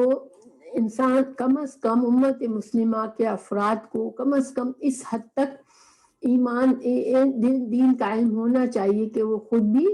صحیح طریقے سے اللہ کی عبادت کرنے والا ہو، اسے حلال حرام کا پتہ ہو اور وہ اس پر قائم رہنے والا ہو کہ اللہ کی فرما برداری کے کاموں کا اسے علم ہو، رسول اللہ صلی اللہ علیہ وسلم کی سنت کا کچھ اندازہ ہو کہ آپ کا طریقہ کیسا تھا۔ اگر جب تک یہ نہیں آئے گا انسان میں تو وہ دوسروں کو نہیں روک سکتا۔ تو بیسک علم تو ہر انسان پر فرض ہے، لیکن کیا یہ حکم دینا لوگوں کو نیکی کا اور بدی سے روکنا، یہ ہر انسان کو یہ جاب کرنا ہے، یہ ذمہ داری نبھانی ہے؟ تو دیکھیں اس میں اس کو انڈرسٹینڈ کرنے کے لیے یہ ہے کہ ایک تو ہوتے ہیں علماء جو بڑے پیمانے پہ ان کا علم بھی زیادہ ہوتا ہے، وہ بڑے پیمانے پہ لوگوں کے درمیان یہ خدمت سر انجام دیتے ہیں۔ تو ایسے لوگوں کا ہونا اسلامی معاشرے میں، ایسے لوگوں کی موجودگی ہر گروہ میں، ہر جگہ پہ، ہر شہر میں، ہر محلے میں ایسے لوگوں کا ہونا ضروری ہے جو کہ اتنا دین کا علم رکھتے ہو کہ وہ لوگوں کو، عام لوگوں کو جن کے پاس کم علم ہے، ان کو دین کا علم سکھائے اور ان کو نیکی کا حکم دے اور برائیوں سے روکے۔ اگر ایسا کوئی فرض ہوتا ہے جس کو اگر معاشرے کے کچھ افراد اس کو کر لیتے ہیں تو پھر وہ حکم کا فرض ادا ہو جاتا ہے، تو اس کو کہتے ہیں فرض کفایہ۔ ٹھیک ہے، فرض کفایہ۔ جسی طرح جہاد کرنا، دشمن سے لڑنا، یہ فرض کفایہ ہے، ہر انسان کو فوجی بننا نہیں ہے۔ البتہ ہنگامی حالات میں، ایسے حالات میں جبکہ سخت خطرہ ہے اسلام کو اور مسلمانوں کو، تو پھر ہر انسان دفاع میں شامل ہو جاتا ہے۔ اس کی مثالیں ملتی ہے۔ رسول اللہ صلی اللہ علیہ وسلم کے زمانے میں جہاد کا ایک عام حکم بھی کچھ دفعہ ہوا کہ ہر انسان کو شامل ہونا تھا، ہر معاشرے کے ہر مسلمان کو، اور جہاد کے لیے آپ صلی اللہ علیہ وسلم والنٹیئرز بھی لے لیتے تھے کہ جو لوگ آنا چاہے وہ آ جائے۔ تو اسی طرح ایسے فرائض جو کہ کچھ لوگ، معاشرے کے کچھ لوگ ادا کریں تو فرض ادا ہو جاتا ہے اور پوری امت گنہگار نہیں ہوتی۔ ایسے فرائض کو فرض کفایہ کہتے ہیں۔ ایک فرض ہوتا ہے جو کہ ہر انسان کو کرنا ہے، ایک تو فرض عام ہوتا ہے اور ایک فرض کفایہ ہوتا ہے۔ ٹھیک ہے، لیکن مطلب نہیں ہے کہ عام لوگوں کی کوئی ذمہ داری نہیں ہے، وہ امت مسلمہ کے افراد ہیں مگر ان کو کچھ بھی نہیں کرنا، ایسے نہیں ہے۔ ہر انسان، رسول اللہ صلی اللہ علیہ وسلم کی حدیث ہے کہ ہر انسان رائی ہے، یعنی کہ رائی کہتے ہیں جو چرواہا ہوتا ہے، جو اپنے ریوڑ کی حفاظت کرتا ہے۔ تو ہر انسان کے اندر میں جو بھی ہے، اگر فرض کرو ماں ہے تو اس کے اندر میں اس کی اولاد ہے، تو ماں اس کی ذمہ دار ہے اپنی اولاد کو نیکی کی بات بتانے کے لیے، اس کو گناہ کی بات سے روکنے کے لیے۔ اسی طرح شوہر ہے، گھر کا باپ ہے، تو اس پر اپنی بیوی اور بچوں سب کی ذمہ داری ہے کہ وہ ان کے لیے یہ فرض ادا کرے۔ اسی طرح کوئی بھی جیسے کسی کو بھی اللہ نے جس حد تک اقتدار دیا، جس حد تک اس کے ماتحت بنائے، تو ان کی ذمہ داری جو ہے وہ اس انسان پر ہے کہ وہ چاہے وہ مطلب بڑے معاشرے میں نیکی کے احکامات اور برائیوں سے روکنے کی اور دین کی ترغیب نہ دے، لیکن وہ جتنے لوگ اس کے انڈر میں ہے، وہ اس کی ذمہ داری اس کے اوپر ہے۔ ٹھیک ہے، کیونکہ آپ صلی اللہ علیہ وسلم کی ایک اور حدیث بھی ہے کہ آپ صلی اللہ علیہ وسلم نے فرمایا کہ تم میں سے کوئی اگر برائی کو دیکھے تو اگر طاقت ہے تو اس طاقت سے روکے اس برائی کو، اور طاقت نہیں ہے روکنے کی تو زبان سے مذمت کرے، اور زبان سے بھی مذمت کرنے کی ہمت نہیں ہے تو دل میں اس کو برا سمجھے، اور یہ ایمان کا کمزور ترین درجہ ہے۔ گویا کہ جس معاشرے میں ہم رہتے ہیں وہاں ہم کوئی بھی برا کام دیکھتے ہیں کہ کھلم کھلا کوئی برائی ہو رہی ہے مسلمانوں میں، تو پھر ہمارا سب سے پہلا فرض یہ ہے کہ اس کو روکو، زبردستی روکو اس برائی کو، اگر ہم اتنی ہمت نہیں رکھتے تو زبان سے اس کی مذمت کرے، کم از کم برائی کرنے والوں کو بتائے کہ یہ تم غلط کر رہے ہو، اور اگر اس کی بھی ہمت نہیں ہے تو اس برائی کے پاس نہ رہے، اس کو اپروو نہ کرے، بلکہ اس کو دل میں برا سمجھے اور اس برائی سے خود کو دور رکھے۔ مگر یہ کمزور ترین ایمان جب ہوتا ہے، جب وہ لیول ہے، تو گویا کہ ہر انسان، ہر امت مسلمہ کے ہر فرد کو کم از کم ان باتوں کا خیال رکھنا ہے کہ شریعت نے جن کاموں سے منع کیا ہے ان سے رکنا ہے، اور جن کاموں کا کہا ہے ان کو کرنا ہے۔ ایک دوسری حدیث بھی ہے رسول اللہ صلی اللہ علیہ وسلم کی کہ لوگوں تم امر بالمعروف اور نہی عن المنکر کرتے رہو، ورنہ اللہ تم پر ایک عذاب لائے گا کہ تم دعائیں مانگو گے اور تمہاری دعائیں قبول نہیں ہوگی۔ تو اللہ سبحانہ تعالیٰ ہمیں، ہمارے مسلمانوں کو اس حد تک گرنے سے بچائے۔ دیکھیں آج جو ہے مسلمان بہت زیادہ بری حالت میں ہے، اور اللہ سبحانہ تعالیٰ ہمارے مسلمانوں، اسلام کو عظمت دے، اللہ تعالیٰ مسلمانوں کو کی اصلاح فرمائے، آمین، اور وہ عزت اور شان عطا کرے جو مسلمانوں کو ملی ہوئی تھی۔ تو اب یہ کہ آگے جو ہے میں ایمان کی ذرا سا وضاحت کروں، پھر آگے چلتے ہیں۔ اللہ تعالیٰ نے 3 باتیں بتائی ہیں، تو میں نے ایمان پر کوئی بات نہیں کی۔ تو دیکھیں یہاں ایمان جو ہے یہ پورے کامل ایمان کی بات ہے، جس میں اللہ پر ایمان، اللہ کی کتابوں پر، اللہ کے رسولوں پر، اللہ کے فرشتوں پر، قیامت پر، اور جنت پر اور جہنم پر، اور اچھی بری تقدیر پر، ان سب پر ایمان ہونا انسان کا۔ اور ایمان جو ہے، دیکھیں ایمان ایک ایسی چیز ہے جس کا عمل کے بغیر کامل نہیں ہوتا، یعنی جہاں بھی اللہ تعالیٰ نے ایمان کا حکم دیا ہے تو ساتھ ساتھ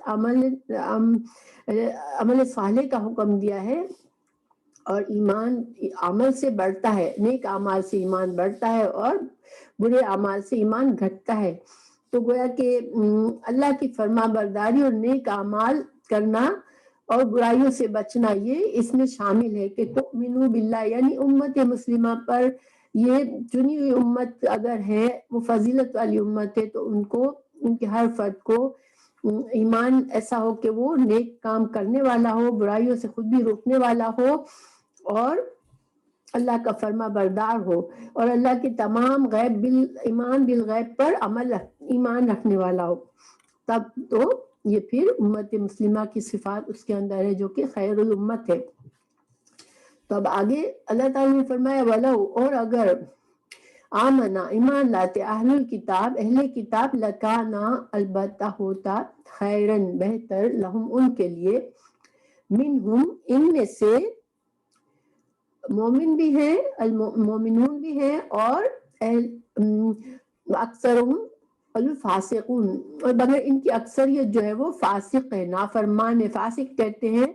حدوں کو توڑنے والا، اللہ کی قائم شدہ حدوں کو جو توڑتا ہے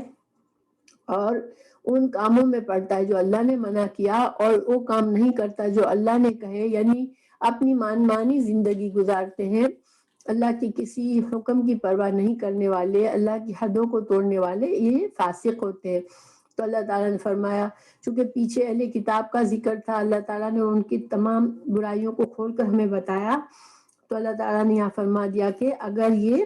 اہل کتاب کو بھی ایمان، دعوت اسلام بھی دی گئی، وہ بھی نہیں مانی، تو اللہ تعالیٰ فرما رہے ہیں کہ اگر وہ ایمان لے آتے تو ان کے لیے بہتر تھا۔ ان میں سے کچھ لوگ تو مومن ہوئے، لیکن ان کی اکثریت فاسق ہے۔ پھر اللہ تعالیٰ انسانوں کو، مسلمانوں کو خبردار کر رہے ہیں کہ یہ جو کافر ہیں، جو تم سے دشمنی اور حسد رکھتے ہیں، اور ان کے ایمان نہ لانے کی وجہ بھی ان کا حسد ہے، تو یہ مسلمانوں کو مسلسل تکلیف پہنچانے کی کوشش کرتے ہیں۔ اور یہاں پر پہلی بات تو یہ کہ وہاں جو رسول اللہ صلی اللہ علیہ وسلم کے وقت میں جو آس پاس یہودیوں کے قبائل تھے، وہ مسلمانوں کے خلاف مسلسل سازشیں کرتے تھے، مسلمانوں کو تکلیف دہ باتیں کرتے تھے، مسلمانوں کے لیے افواہیں پھیلاتے تھے، ان کو گمراہ کرنے کی کوشش کرتے تھے، یعنی ہر طرح سے وہ ان کو تکلیف دیتے تھے۔ تو ان پر پہلی بات تو انہی پر فٹ ہوتی ہے یہاں پر، لیکن مسلمانوں پر ہمیشہ، جس دور میں بھی مسلمان ہوں گے، غیر مسلموں سے ان کو تکلیف پہنچتی رہے گی، کیونکہ یہ اللہ کا قانون ہے کہ انسان کی فطرت ہے کہ وہ کسی کو حق پر چلتا ہوا، اگر خود حق پر نہیں چل رہا تو کسی کو حق پر چلتا ہوا نہیں دیکھ سکتا، وہ حسد میں پڑ جاتا ہے۔ تو نیکی اور بدی دوست نہیں ہو سکتے۔ جو انسان سیدھے راستے پہ چل رہا ہے، اللہ کا نیک بندہ ہے، اس کے خیر خواہ اللہ کے نافرمان بندے کبھی بھی نہیں ہو سکتے۔ اللہ تعالیٰ نے یہاں مگر سمجھایا کہ یہ دشمنی تو رکھتے ہیں، مگر ان کی دشمنی تمہیں کوئی بہت بڑا نقصان نہیں پہنچا سکتی، لن ہرگز نہیں، یدرکم نقصان دیں گے تم کو، الا مگر عدن کہتے ہیں انسان کے جذبات کو کوئی ہرٹ کر دے، انسان کو کسی طرح سے جسمانی اور ذہنی روحانی کے طور پر انسان کو کوئی تکلیف پہنچائے، اس کو اذن کہتے ہیں۔ تو چونکہ وہ کوئی باتیں بنا کر، تانے دے کر یا سازشیں کر کے پیچھ کے پیچھے سے کچھ سازش کرنا، دشمنوں کے ساتھ ملنا، یعنی کہ ان ساری چیزوں میں مسلمانوں کو اذیت تو ضرور دیں گے وہ، لیکن وہ مسلمانوں پر غلبہ نہیں پا سکیں گے۔ یہ اللہ تعالیٰ کا دین ہے، ٹھیک ہے۔ اور اگر یقاتلوکم، اگر وہ جنگ کریں گے تم سے،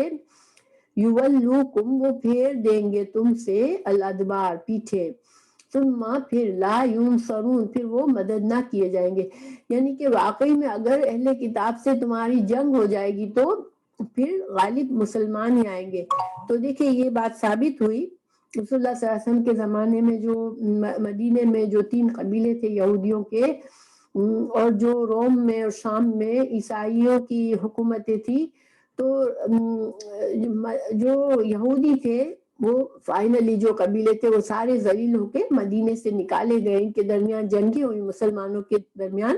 اور وہ جنگوں کو ہار گئے اور ان کو جلاوطنی قبول کرنی پڑی۔ پھر وہ خیبر میں جا کر بسے، تو خیبر سے بھی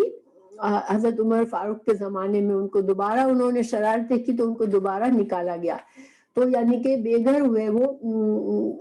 عرب سے ان کو نکلنا پڑا۔ اور عیسائیوں کی بھی جو حکومتیں تھی، جو اس وقت کے سپر پاور تھے، شام میں ان کی حکومتیں تھی، تو ان کو بھی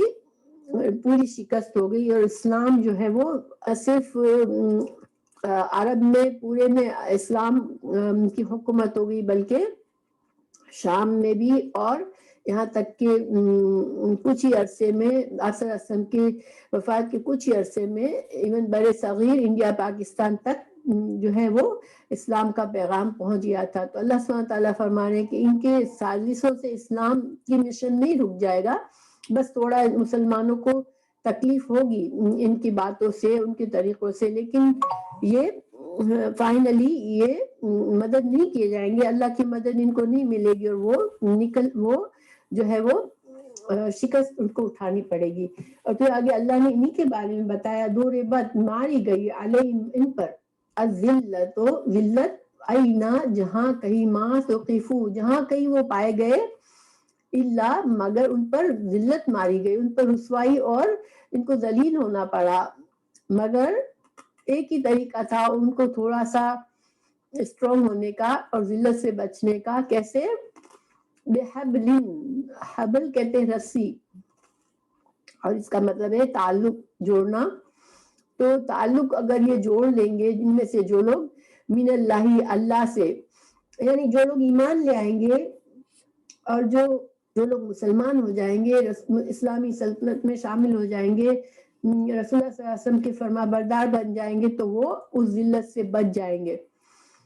اور اگر وہ مسلمان نہیں ہوئے تو پھر ایک اور طریقہ کیا ہے ان کو تھوڑا بہت ذلت سے بچنے کا وقتی طور پر دنیا میں، کہ وہ تعلق کرے من الناس، وہ دوسری قوموں سے اپنے تعلقات کو مضبوط کر کے اپنی طاقت بڑھائیں گے، لیکن وباؤ، وہ لوٹیں گے بغضب، ساتھ غضب کے، من اللہ، اللہ کے غضب کے ساتھ لوٹیں گے، یعنی وہ ان پر اللہ کا غضب ہوا ہے، دنیا میں بھی یہ رسوائی ان کے اوپر چپکی رہے گی۔ ہاں البتہ وہ لوگوں سے جوڑ توڑ کر کے، دوسرے قوموں سے مل کر، چاہے وہ مسلمان قوموں سے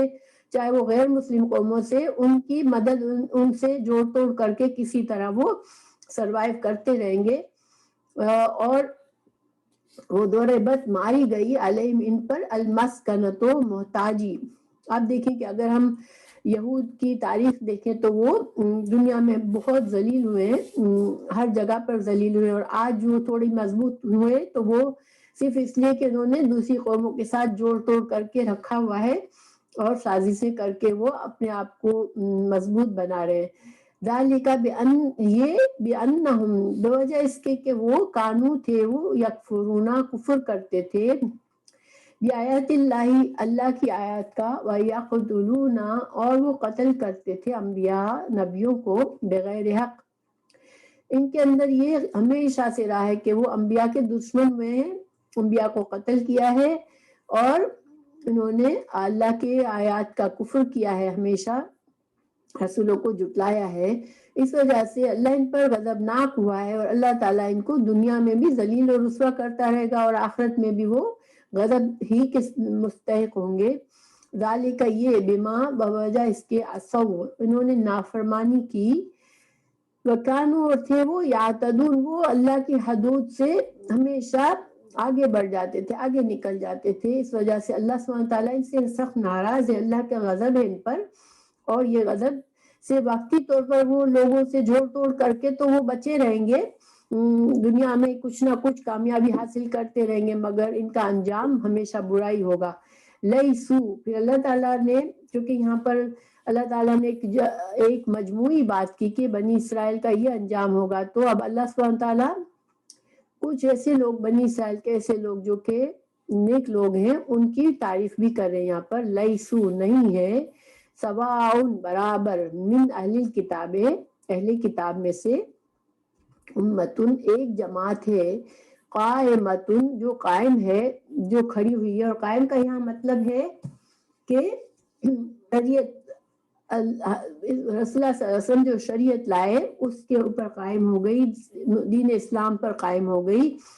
یتلونا، وہ تلاوت کرتے ہیں آیات اللہ، اللہ کی آیات،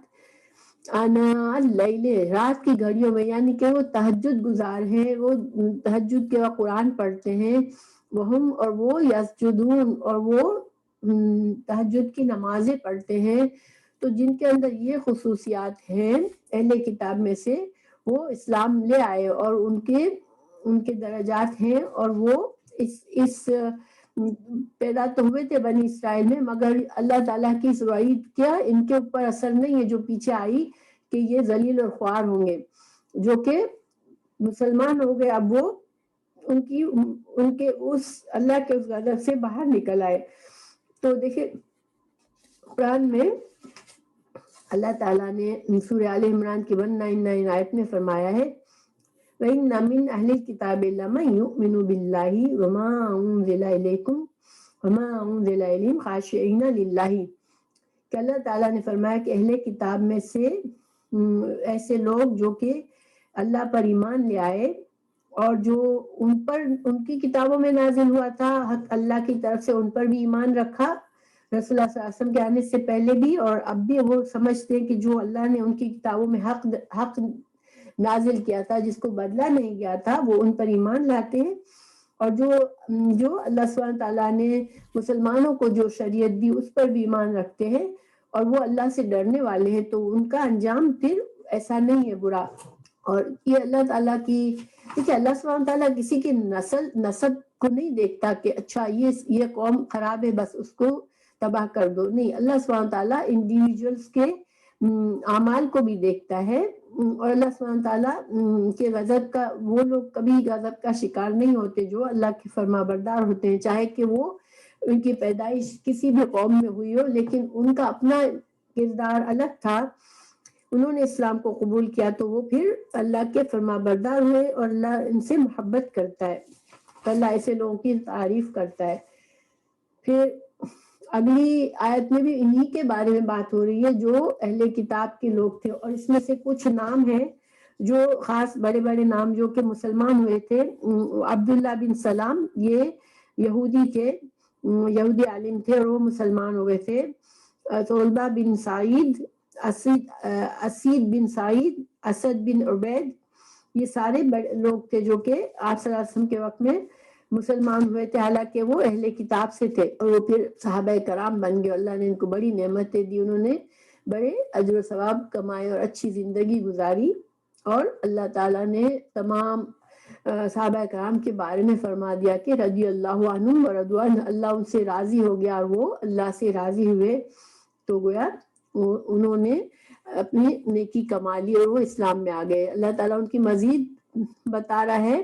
خصوصیات، یؤمنون، وہ ایمان لاتے ہیں باللہ، اللہ پر، والیوم الآخر، اور آخرت کے دن پر،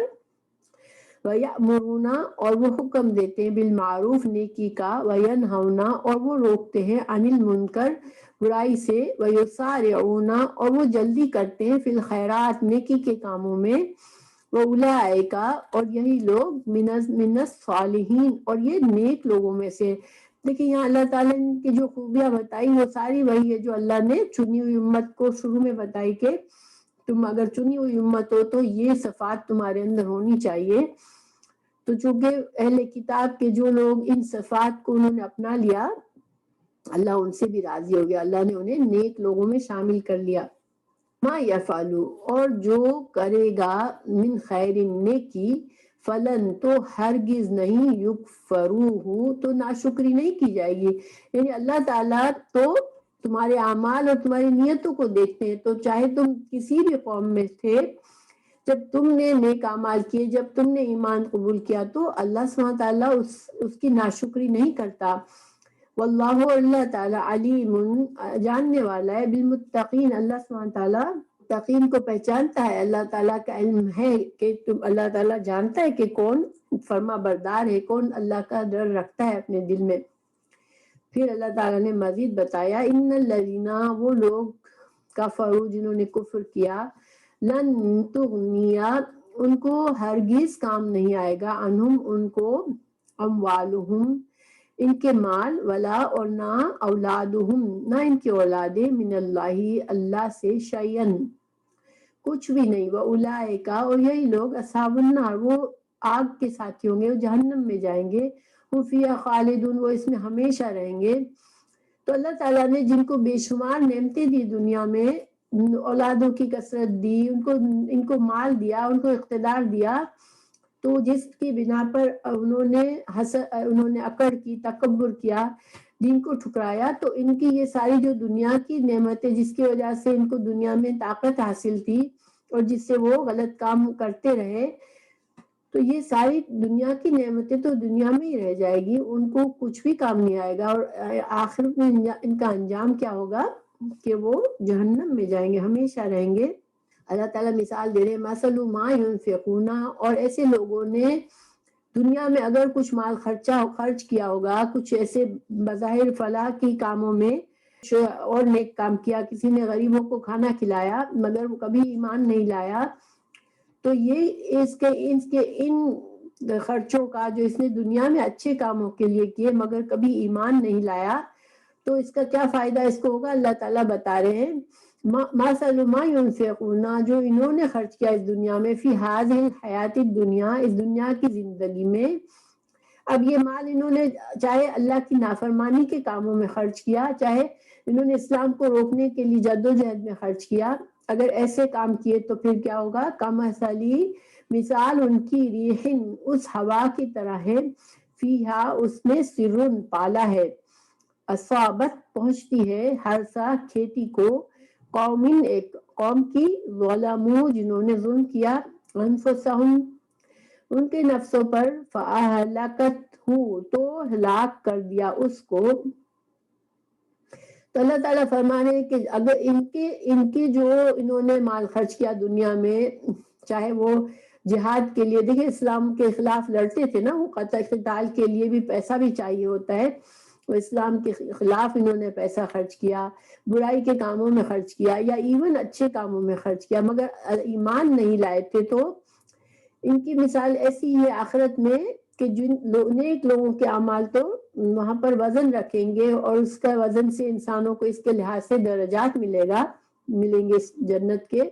لیکن ان کے اعمال ایسے ہو جائیں گے جیسے کہ ایک پکی پکائی فصل ہو اور پھر اس کے اوپر طوفانی ہوائیں چلے اور اس کو جلا کر راکھ کر دے، تو ابھی تو اس کو اس فصل کو کاٹا بھی نہیں گیا تھا اور سب کچھ تباہ ہو جائے، تو یہ بہت بڑی تباہی ہوتی ہے کہ سارے محنت جو کی، سارا وقت، اور جب فصل تیار ہوئی اس وقت فصل کا ضائع ہو جانا، تباہ ہو جانا، یہ بہت بڑی محرومی ہوتی ہے، کیونکہ فصل کو لگانے میں بیج ڈالے، اس نے زمین کو کھودا، اپنا مال لگایا، اپنی محنت لگائی، وقت لگایا، اور انجام اس کا کچھ بھی حاصل نہیں ہوا. تو اسی طرح سے ان کے وہ جو خرچے انہوں نے کیے دنیا میں، وہ اسی طرح ہوں گے، آخرت میں ان کا کوئی وزن نہیں ہوگا. اور اللہ سبحانہ تعالیٰ فرماتے وما ظلمہم، اللہ نے ان پر ظلم نہیں کیا ہے، اللہ ولکن لیکن انفسہم، ان کے نفسوں پر، یظلمون، وہ ظلم کرتے تھے، کیونکہ واضح نشانیوں کے بعد بھی دنیا میں حسد، تکبر کی وجہ سے وہ ایمان کو قبول نہیں کیا، اسلام کو قبول نہیں کیا، بلکہ اسلام کے خلاف، رسول اللہ صلی اللہ علیہ وسلم کے خلاف کام کیے. تو اب ان کے یہ جو کچھ مال دنیا میں ان کا خرچ ہوا، وہ ان کو کچھ کام نہیں آئے گا. اس کی وجہ یہ نہیں کہ اللہ ان پر ظلم کرنا چاہ رہا ہے، اللہ کسی پر ظلم نہیں کرتا، مگر ان کو ساری تنبیہات اور سارے ڈراؤ کے باوجود انہوں نے بات نہیں مانی، ایمان نہیں لائے، تو پھر یہ دنیا کی چیزیں ان کے لیے کوئی کام نہیں آئے گی آخرت میں. تو حدیث ہے اس کے بارے میں کہ رسول اللہ صلی اللہ علیہ وسلم سے پوچھا گیا کہ جو کافر ہے، جیسے ایک شخص کی مثال دی گئی کہ ابو جدعان جو تھا، وہ بہت زیادہ سخی آدمی تھا، دیگے پکا پکا کے لوگوں کو کھلاتا تھا. تو حضرت عائشہ نے آپ صلی اللہ علیہ وسلم سے پوچھا کہ کیا اس کے سارے خرچ کا فائدہ ہوگا؟ تو رسول اللہ صلی اللہ علیہ وسلم نے فرمایا کہ نہیں، اس کی مغفرت نہیں ہوگی، کیونکہ اس نے یعنی اس کو فائدہ نہیں ہوگا اس کے ان پیسوں خرچ کرنے کا، اس کھانا کھلانے کا، کیونکہ اس نے کبھی اللہ سے اپنے گناہوں کی مغفرت نہیں مانی اور اللہ پر ایمان نہیں لایا. تو پھر جو بھی نیکی تھی اس نے کی، وہ کسی دنیاوی پرپس کی وجہ سے کرتا ہے انسان. اگر اللہ کے لیے نہیں کرتا تو اس کو اللہ تعالیٰ دنیا میں تو خیر فائدہ دے دیتا ہے، لوگوں میں اس کی شہرت بھی ہو جاتی ہے، لوگ اس کو اچھا بھی سمجھتے ہیں، یہ دنیا کے فائدے اس کو حاصل ہوتے ہیں بس، مگر آخرت میں اس کو کوئی اس سے فائدہ نہیں ہوتا. ایک اور حدیث بھی ہے کہ رسول اللہ صلی اللہ علیہ وسلم سے حضرت ابو طالب کے بارے میں پوچھا گیا. حضرت ابو طالب آپ صلی اللہ علیہ وسلم کے چچا تھے، کبھی ایمان نہیں لائے، مسلمان نہیں ہوئے، مگر ساری عمر رسول اللہ صلی اللہ علیہ وسلم کی مدد کی، آپ کی حفاظت کرتے رہے، اور ان کی موجودگی میں رسول اللہ صلی اللہ علیہ وسلم پر کوئی مشرک ہاتھ نہیں اٹھا سکتا تھا. آپ صلی اللہ علیہ وسلم سے وہ کہتے بھی تھے کہ تم اپنے دین کا کام کرتے رہو، مگر وہ خود ایمان نہیں لائے. تو آپ صلی اللہ علیہ وسلم سے پوچھا گیا کہ حضرت ابو طالب نے تو اتنی خدمت کرتا تھا، رسول اللہ صلی اللہ علیہ وسلم کی اتنی خدمت کرتا تھا، آپ کو بچپن میں بھی اس نے پالا بھی تھا، تو کیا اس کی یہ خدمت کام آئے گی؟ تو رسول اللہ صلی اللہ علیہ وسلم نے فرمایا کہ اس کو جہنم میں سب سے کمتر عذاب دیا جائے گا. یعنی ابو طالب وہ شخص ہے جس کو جہنم میں کم تر، سب سے جو لیول کا عذاب ہے وہ دیا جائے گا. اور وہ عذاب اس دوسری جگہ پر اس کو ایکسپلین کیا ہے کہ اس کو آگ کی جوتیاں صرف پہنائی جائے گی، ٹھیک ہے، اور وہ جوتیوں کی تپش آگ کی ایسی ہوگی کہ اس کا دماغ ہر وقت جلتا رہے گا. اللہ تعالیٰ محفوظ رکھے. جہنم ایسی چیز ہے کہ اس کا ایک جھونکا بھی انسان کو لگے گا تو برداشت نہیں کر سکے گا. تو مگر یہ حدیث کے بارے میں علماء کہتے ہیں کہ یہ خاص حضرت ابو طالب کے لیے تھا، کیونکہ انہوں نے خاص طور سے رسول اللہ صلی اللہ علیہ وسلم کی خدمت کی تھی. مگر عام کافروں کو ان کے نیکیوں کا دنیا میں ہی بس فائدہ ہو سکتا ہے، مگر آخرت میں ان کے لیے کوئی اجر نہیں ہے، اور نہ ان کے اعمال کی وجہ سے وہ بخش دیے جائیں گے. تو اور یہ ظلم نہیں ہے اللہ کا کہ اللہ نے کیوں اتنے بڑے بڑے انہوں نے کام کیے اور اللہ ان کو آخرت میں نہیں فائدہ دے گا، کیونکہ اللہ نے اپنا قانون بتا دیا کہ ایمان کے ساتھ ہی نیک اعمال قبول کیے جاتے ہیں. سب سے پہلا بڑا حق جو ہے وہ اللہ کے ساتھ شرک نہ کرنے کا ہے، اور اللہ سے کی توحید کو قبول کرنے کا ہے. اگر کسی نے وہی نہیں قبول کیا تو پھر اس کے سارے نیک کام دنیا میں اللہ کی خاطر نہیں ہوتے ہیں، اور نہ ہی دنیا میں وہ کبھی اپنی خطاؤں کا اللہ سے معافی مانگتا ہے، اور نہ کبھی اللہ کا شکر کرتا ہے کہ اللہ نے اسے اتنی نعمتیں دی. تو پھر اللہ تعالیٰ بھی بے نیاز ہے، اللہ کیوں پھر اسے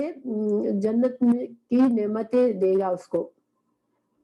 دنیا میں تو اللہ اپنے کافر بندوں کو بھی نعمتیں دیتا ہے، اور اس کی جہاں تک مہلت ہوتی ہے اللہ تعالیٰ دیتا رہتا ہے. تو یہ اللہ کی رحمت ہے، اللہ کی شفقت ہے کہ اللہ تعالیٰ اپنی رحمت سے نافرمانوں کو ساری زندگی نعمتیں دیتا رہتا ہے، مگر آخرت کا وعدہ نہیں ہے. آخرت کا وعدہ صرف مومنوں سے ہے. پھر اللہ تعالیٰ نے فرمایا یا ایھا الذین آمنوا، اے لوگوں جو ایمان لائے، لا تتخذوا، نہ تم بناؤ، بطانہ رازدار، دلی دوست، من دونکم اپنے سوا، یعنی مسلمانوں کے سوا تم کسی کو اپنا دلی دوست اور رازدار مت بناؤ. لا یعلونکم، کیونکہ یہ جو ہے وہ خبالن، یہ تم سے خرابی کرنے میں کوئی کمی نہیں کریں گے. جب بھی ان کو موقع ملے گا وہ تم کو دھوکہ دیں گے اور تمہارے ساتھ بگاڑ کریں گے. کیونکہ اللہ تعالیٰ نے ان کے دل کی حالت بتائی، ودو، وہ چاہتے ہیں، ما انتم، کہ تم مشکل میں پڑ جاؤ. قد، تحقیق، بدت البغضاء، بدت ہوتا ہے ظاہر ہو جانا، تحقیق ظاہر ہو گئی ان کی دشمنی، من افواہہم، ان کے منہوں سے. جب انسان کے دل میں برائی ہوتی تو کبھی نہ کبھی اس کی زبان پر آ جاتی ہے. تو اللہ تعالیٰ نے فرمایا کہ ان کی جو مسلمانوں کے خلاف جو بغض ہے اتنا زیادہ شدید ہے کہ ان کے زبانوں سے بھی نکل آتا ہے. ان کے دلوں میں جو انہوں نے چھپایا ہے وہ تو بہت زیادہ ہے، مگر ان کی زبان سے بھی ظاہر ہو جاتا ہے. وما تخفی، اور جو وہ چھپاتے ہیں، صدورہم، اپنے سینوں میں، اکبر، وہ تو بہت زیادہ ہے. یعنی کہ ان کے سینوں میں جو مسلمانوں کے خلاف حسد اور جلن اور بغض چھپا ہے وہ تو کئی زیادہ ہے، لیکن پھر بھی ان کی زبانوں سے بھی ظاہر ہو جاتا ہے.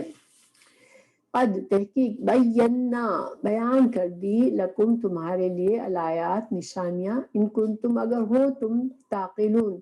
مسلمانوں سے کہا گیا کہ تم کو سمجھا دیا گیا کہ ان سے باخبر رہو، ان کی دشمنی کا تمہیں بتا دیا، اور اگر تم نہیں مانو گے تو پھر کیا ہوگا کہ تمہارے لیے نقصان دہ ہو جائے گا. اور یہ خاص طور سے یہ حکم اس وقت جب مدینہ میں مسلمان یہودیوں کے ساتھ رہتے تھے، اس وقت ان کے لیے خاص حکم تھا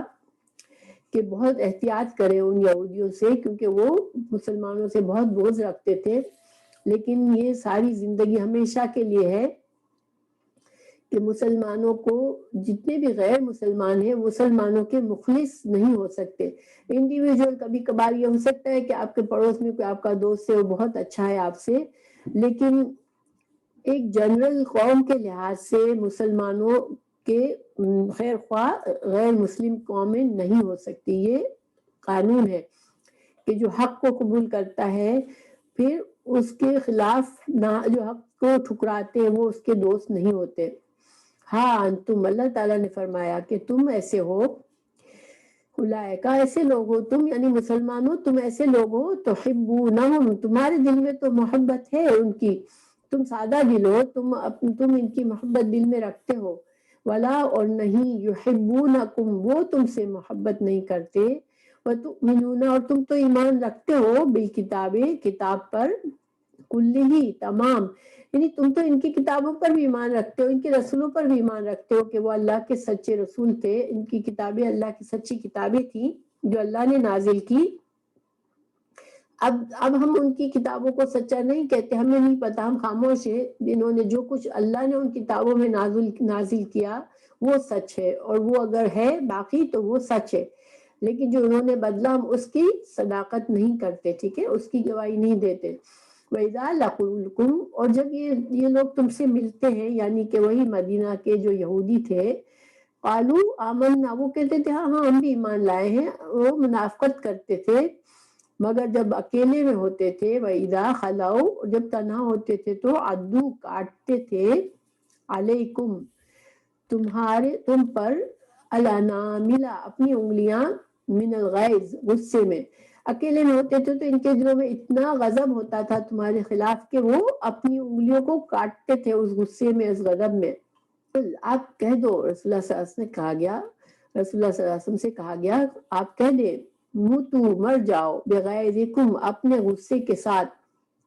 ان اللہ، بے شک اللہ تعالیٰ، علیم، جاننے والا ہے، بذات الصدور، جو لوگوں کے دلوں میں ہے اللہ تعالیٰ سب جانتا ہے. اللہ تعالیٰ علیم ہے، ہر چیز کا جاننے والا ہے. تو اللہ تعالیٰ سے ان کا جو بغض ہے وہ چھپا ہوا نہیں ہے، اللہ جانتا ہے. اور تمہارا غضب، تمہارے دل میں جو بغض ہے، حسد ہے، تم اسی حسد اور بغض کی آگ میں مرتے رہو. کیونکہ یہ چیزیں ایسی، انسان کے دل میں جب کسی کے لیے حسد ہوتا ہے تو وہ اس کو اندر سے جلاتا رہتا ہے، انسان کو خود بھی اس سے نقصان پہنچتا ہے. تو اللہ تعالیٰ نے آگے فرمایا ان تمسسکم، انہی کے بارے میں بتایا کہ ان کی حالت ایسی ہے کہ اگر تم کو کوئی چیز چھو جائے، حسنتن، کوئی بھلائی، تسؤہم، تو ان کو بہت برا لگتا ہے. یعنی کبھی مسلمانوں کو فتح حاصل ہوتی ہے یا مسلمانوں کی زیادہ تعداد اسلام میں داخل ہوتی ہے تو ان کو بہت غصہ آتا ہے، بہت برا لگتا ہے. وَإِن تُصِبْكُمْ، اور اگر تم کو پہنچتی ہے سیئۃ، کوئی برائی، یفرحوا، وہ خوش ہوتے ہیں، بہا، اس سے. یا مسلمانوں کو کوئی تنگی سے گزرنا پڑتا ہے اللہ کی حکمت کی وجہ سے، یا جیسے کہ جنگ احد میں مسلمانوں کو وقتی شکست ہوئی تھی، تو اس طرح کی کوئی دکھ تکلیف مسلمانوں کو پہنچتی ہے تو پھر وہ بڑے خوش ہو جاتے ہیں. وَإِن تَصْبِرُوا، مگر اللہ تعالیٰ نے مسلمانوں کو کیا حکم دیا کہ تم صبر کرو، وَتَتَّقُوا، اور تقویٰ کرو، یعنی اللہ کے دین پر جمے رہو اور ان کے اس معاملات کے معاملے میں تم صبر کرو. لا یضرکم، یہ نقصان نہیں دے سکتے تم کو، کیدہم، ان کی چالیں، شیئن، کچھ بھی.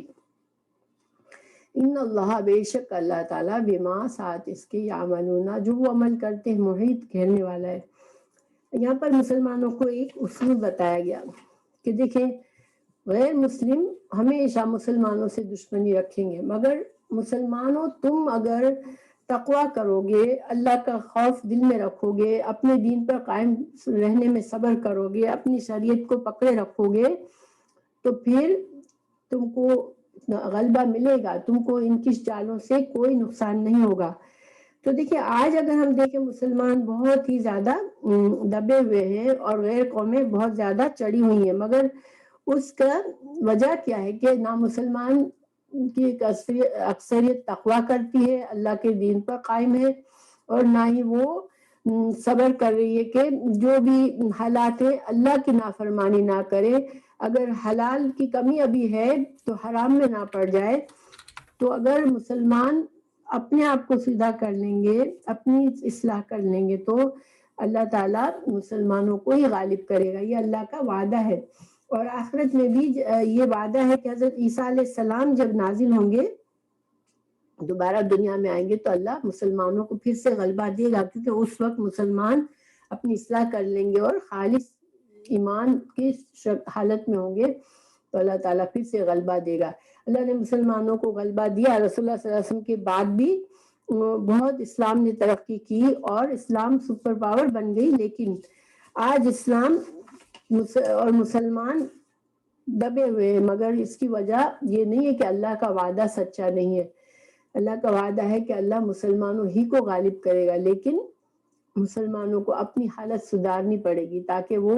خیرہ امت کی خصوصیات جو ہیں وہ اپنانی پڑیں گی، تاکہ وہ ان کو اللہ کی مدد آئے، اللہ ان کو غلبہ دے. تو اللہ سبحانہ تعالیٰ سے دعا ہے کہ اللہ تعالیٰ مسلمانوں کے حالات کو سدھار دے اور مسلمانوں کو آپس میں اتحاد و اتفاق دے اور سچے دین پر قائم رکھے. اللہ تعالیٰ اسلام کو بلند کرے اور غلبہ دے، آمین. تو انشاءاللہ ہماری کلاس پوری ہوئی. سبحانک اللہم و بحمدک، اشہد ان لا الہ الا انت، استغفرک و اتوب الیک. السلام علیکم و رحمۃ اللہ وبرکاتہ.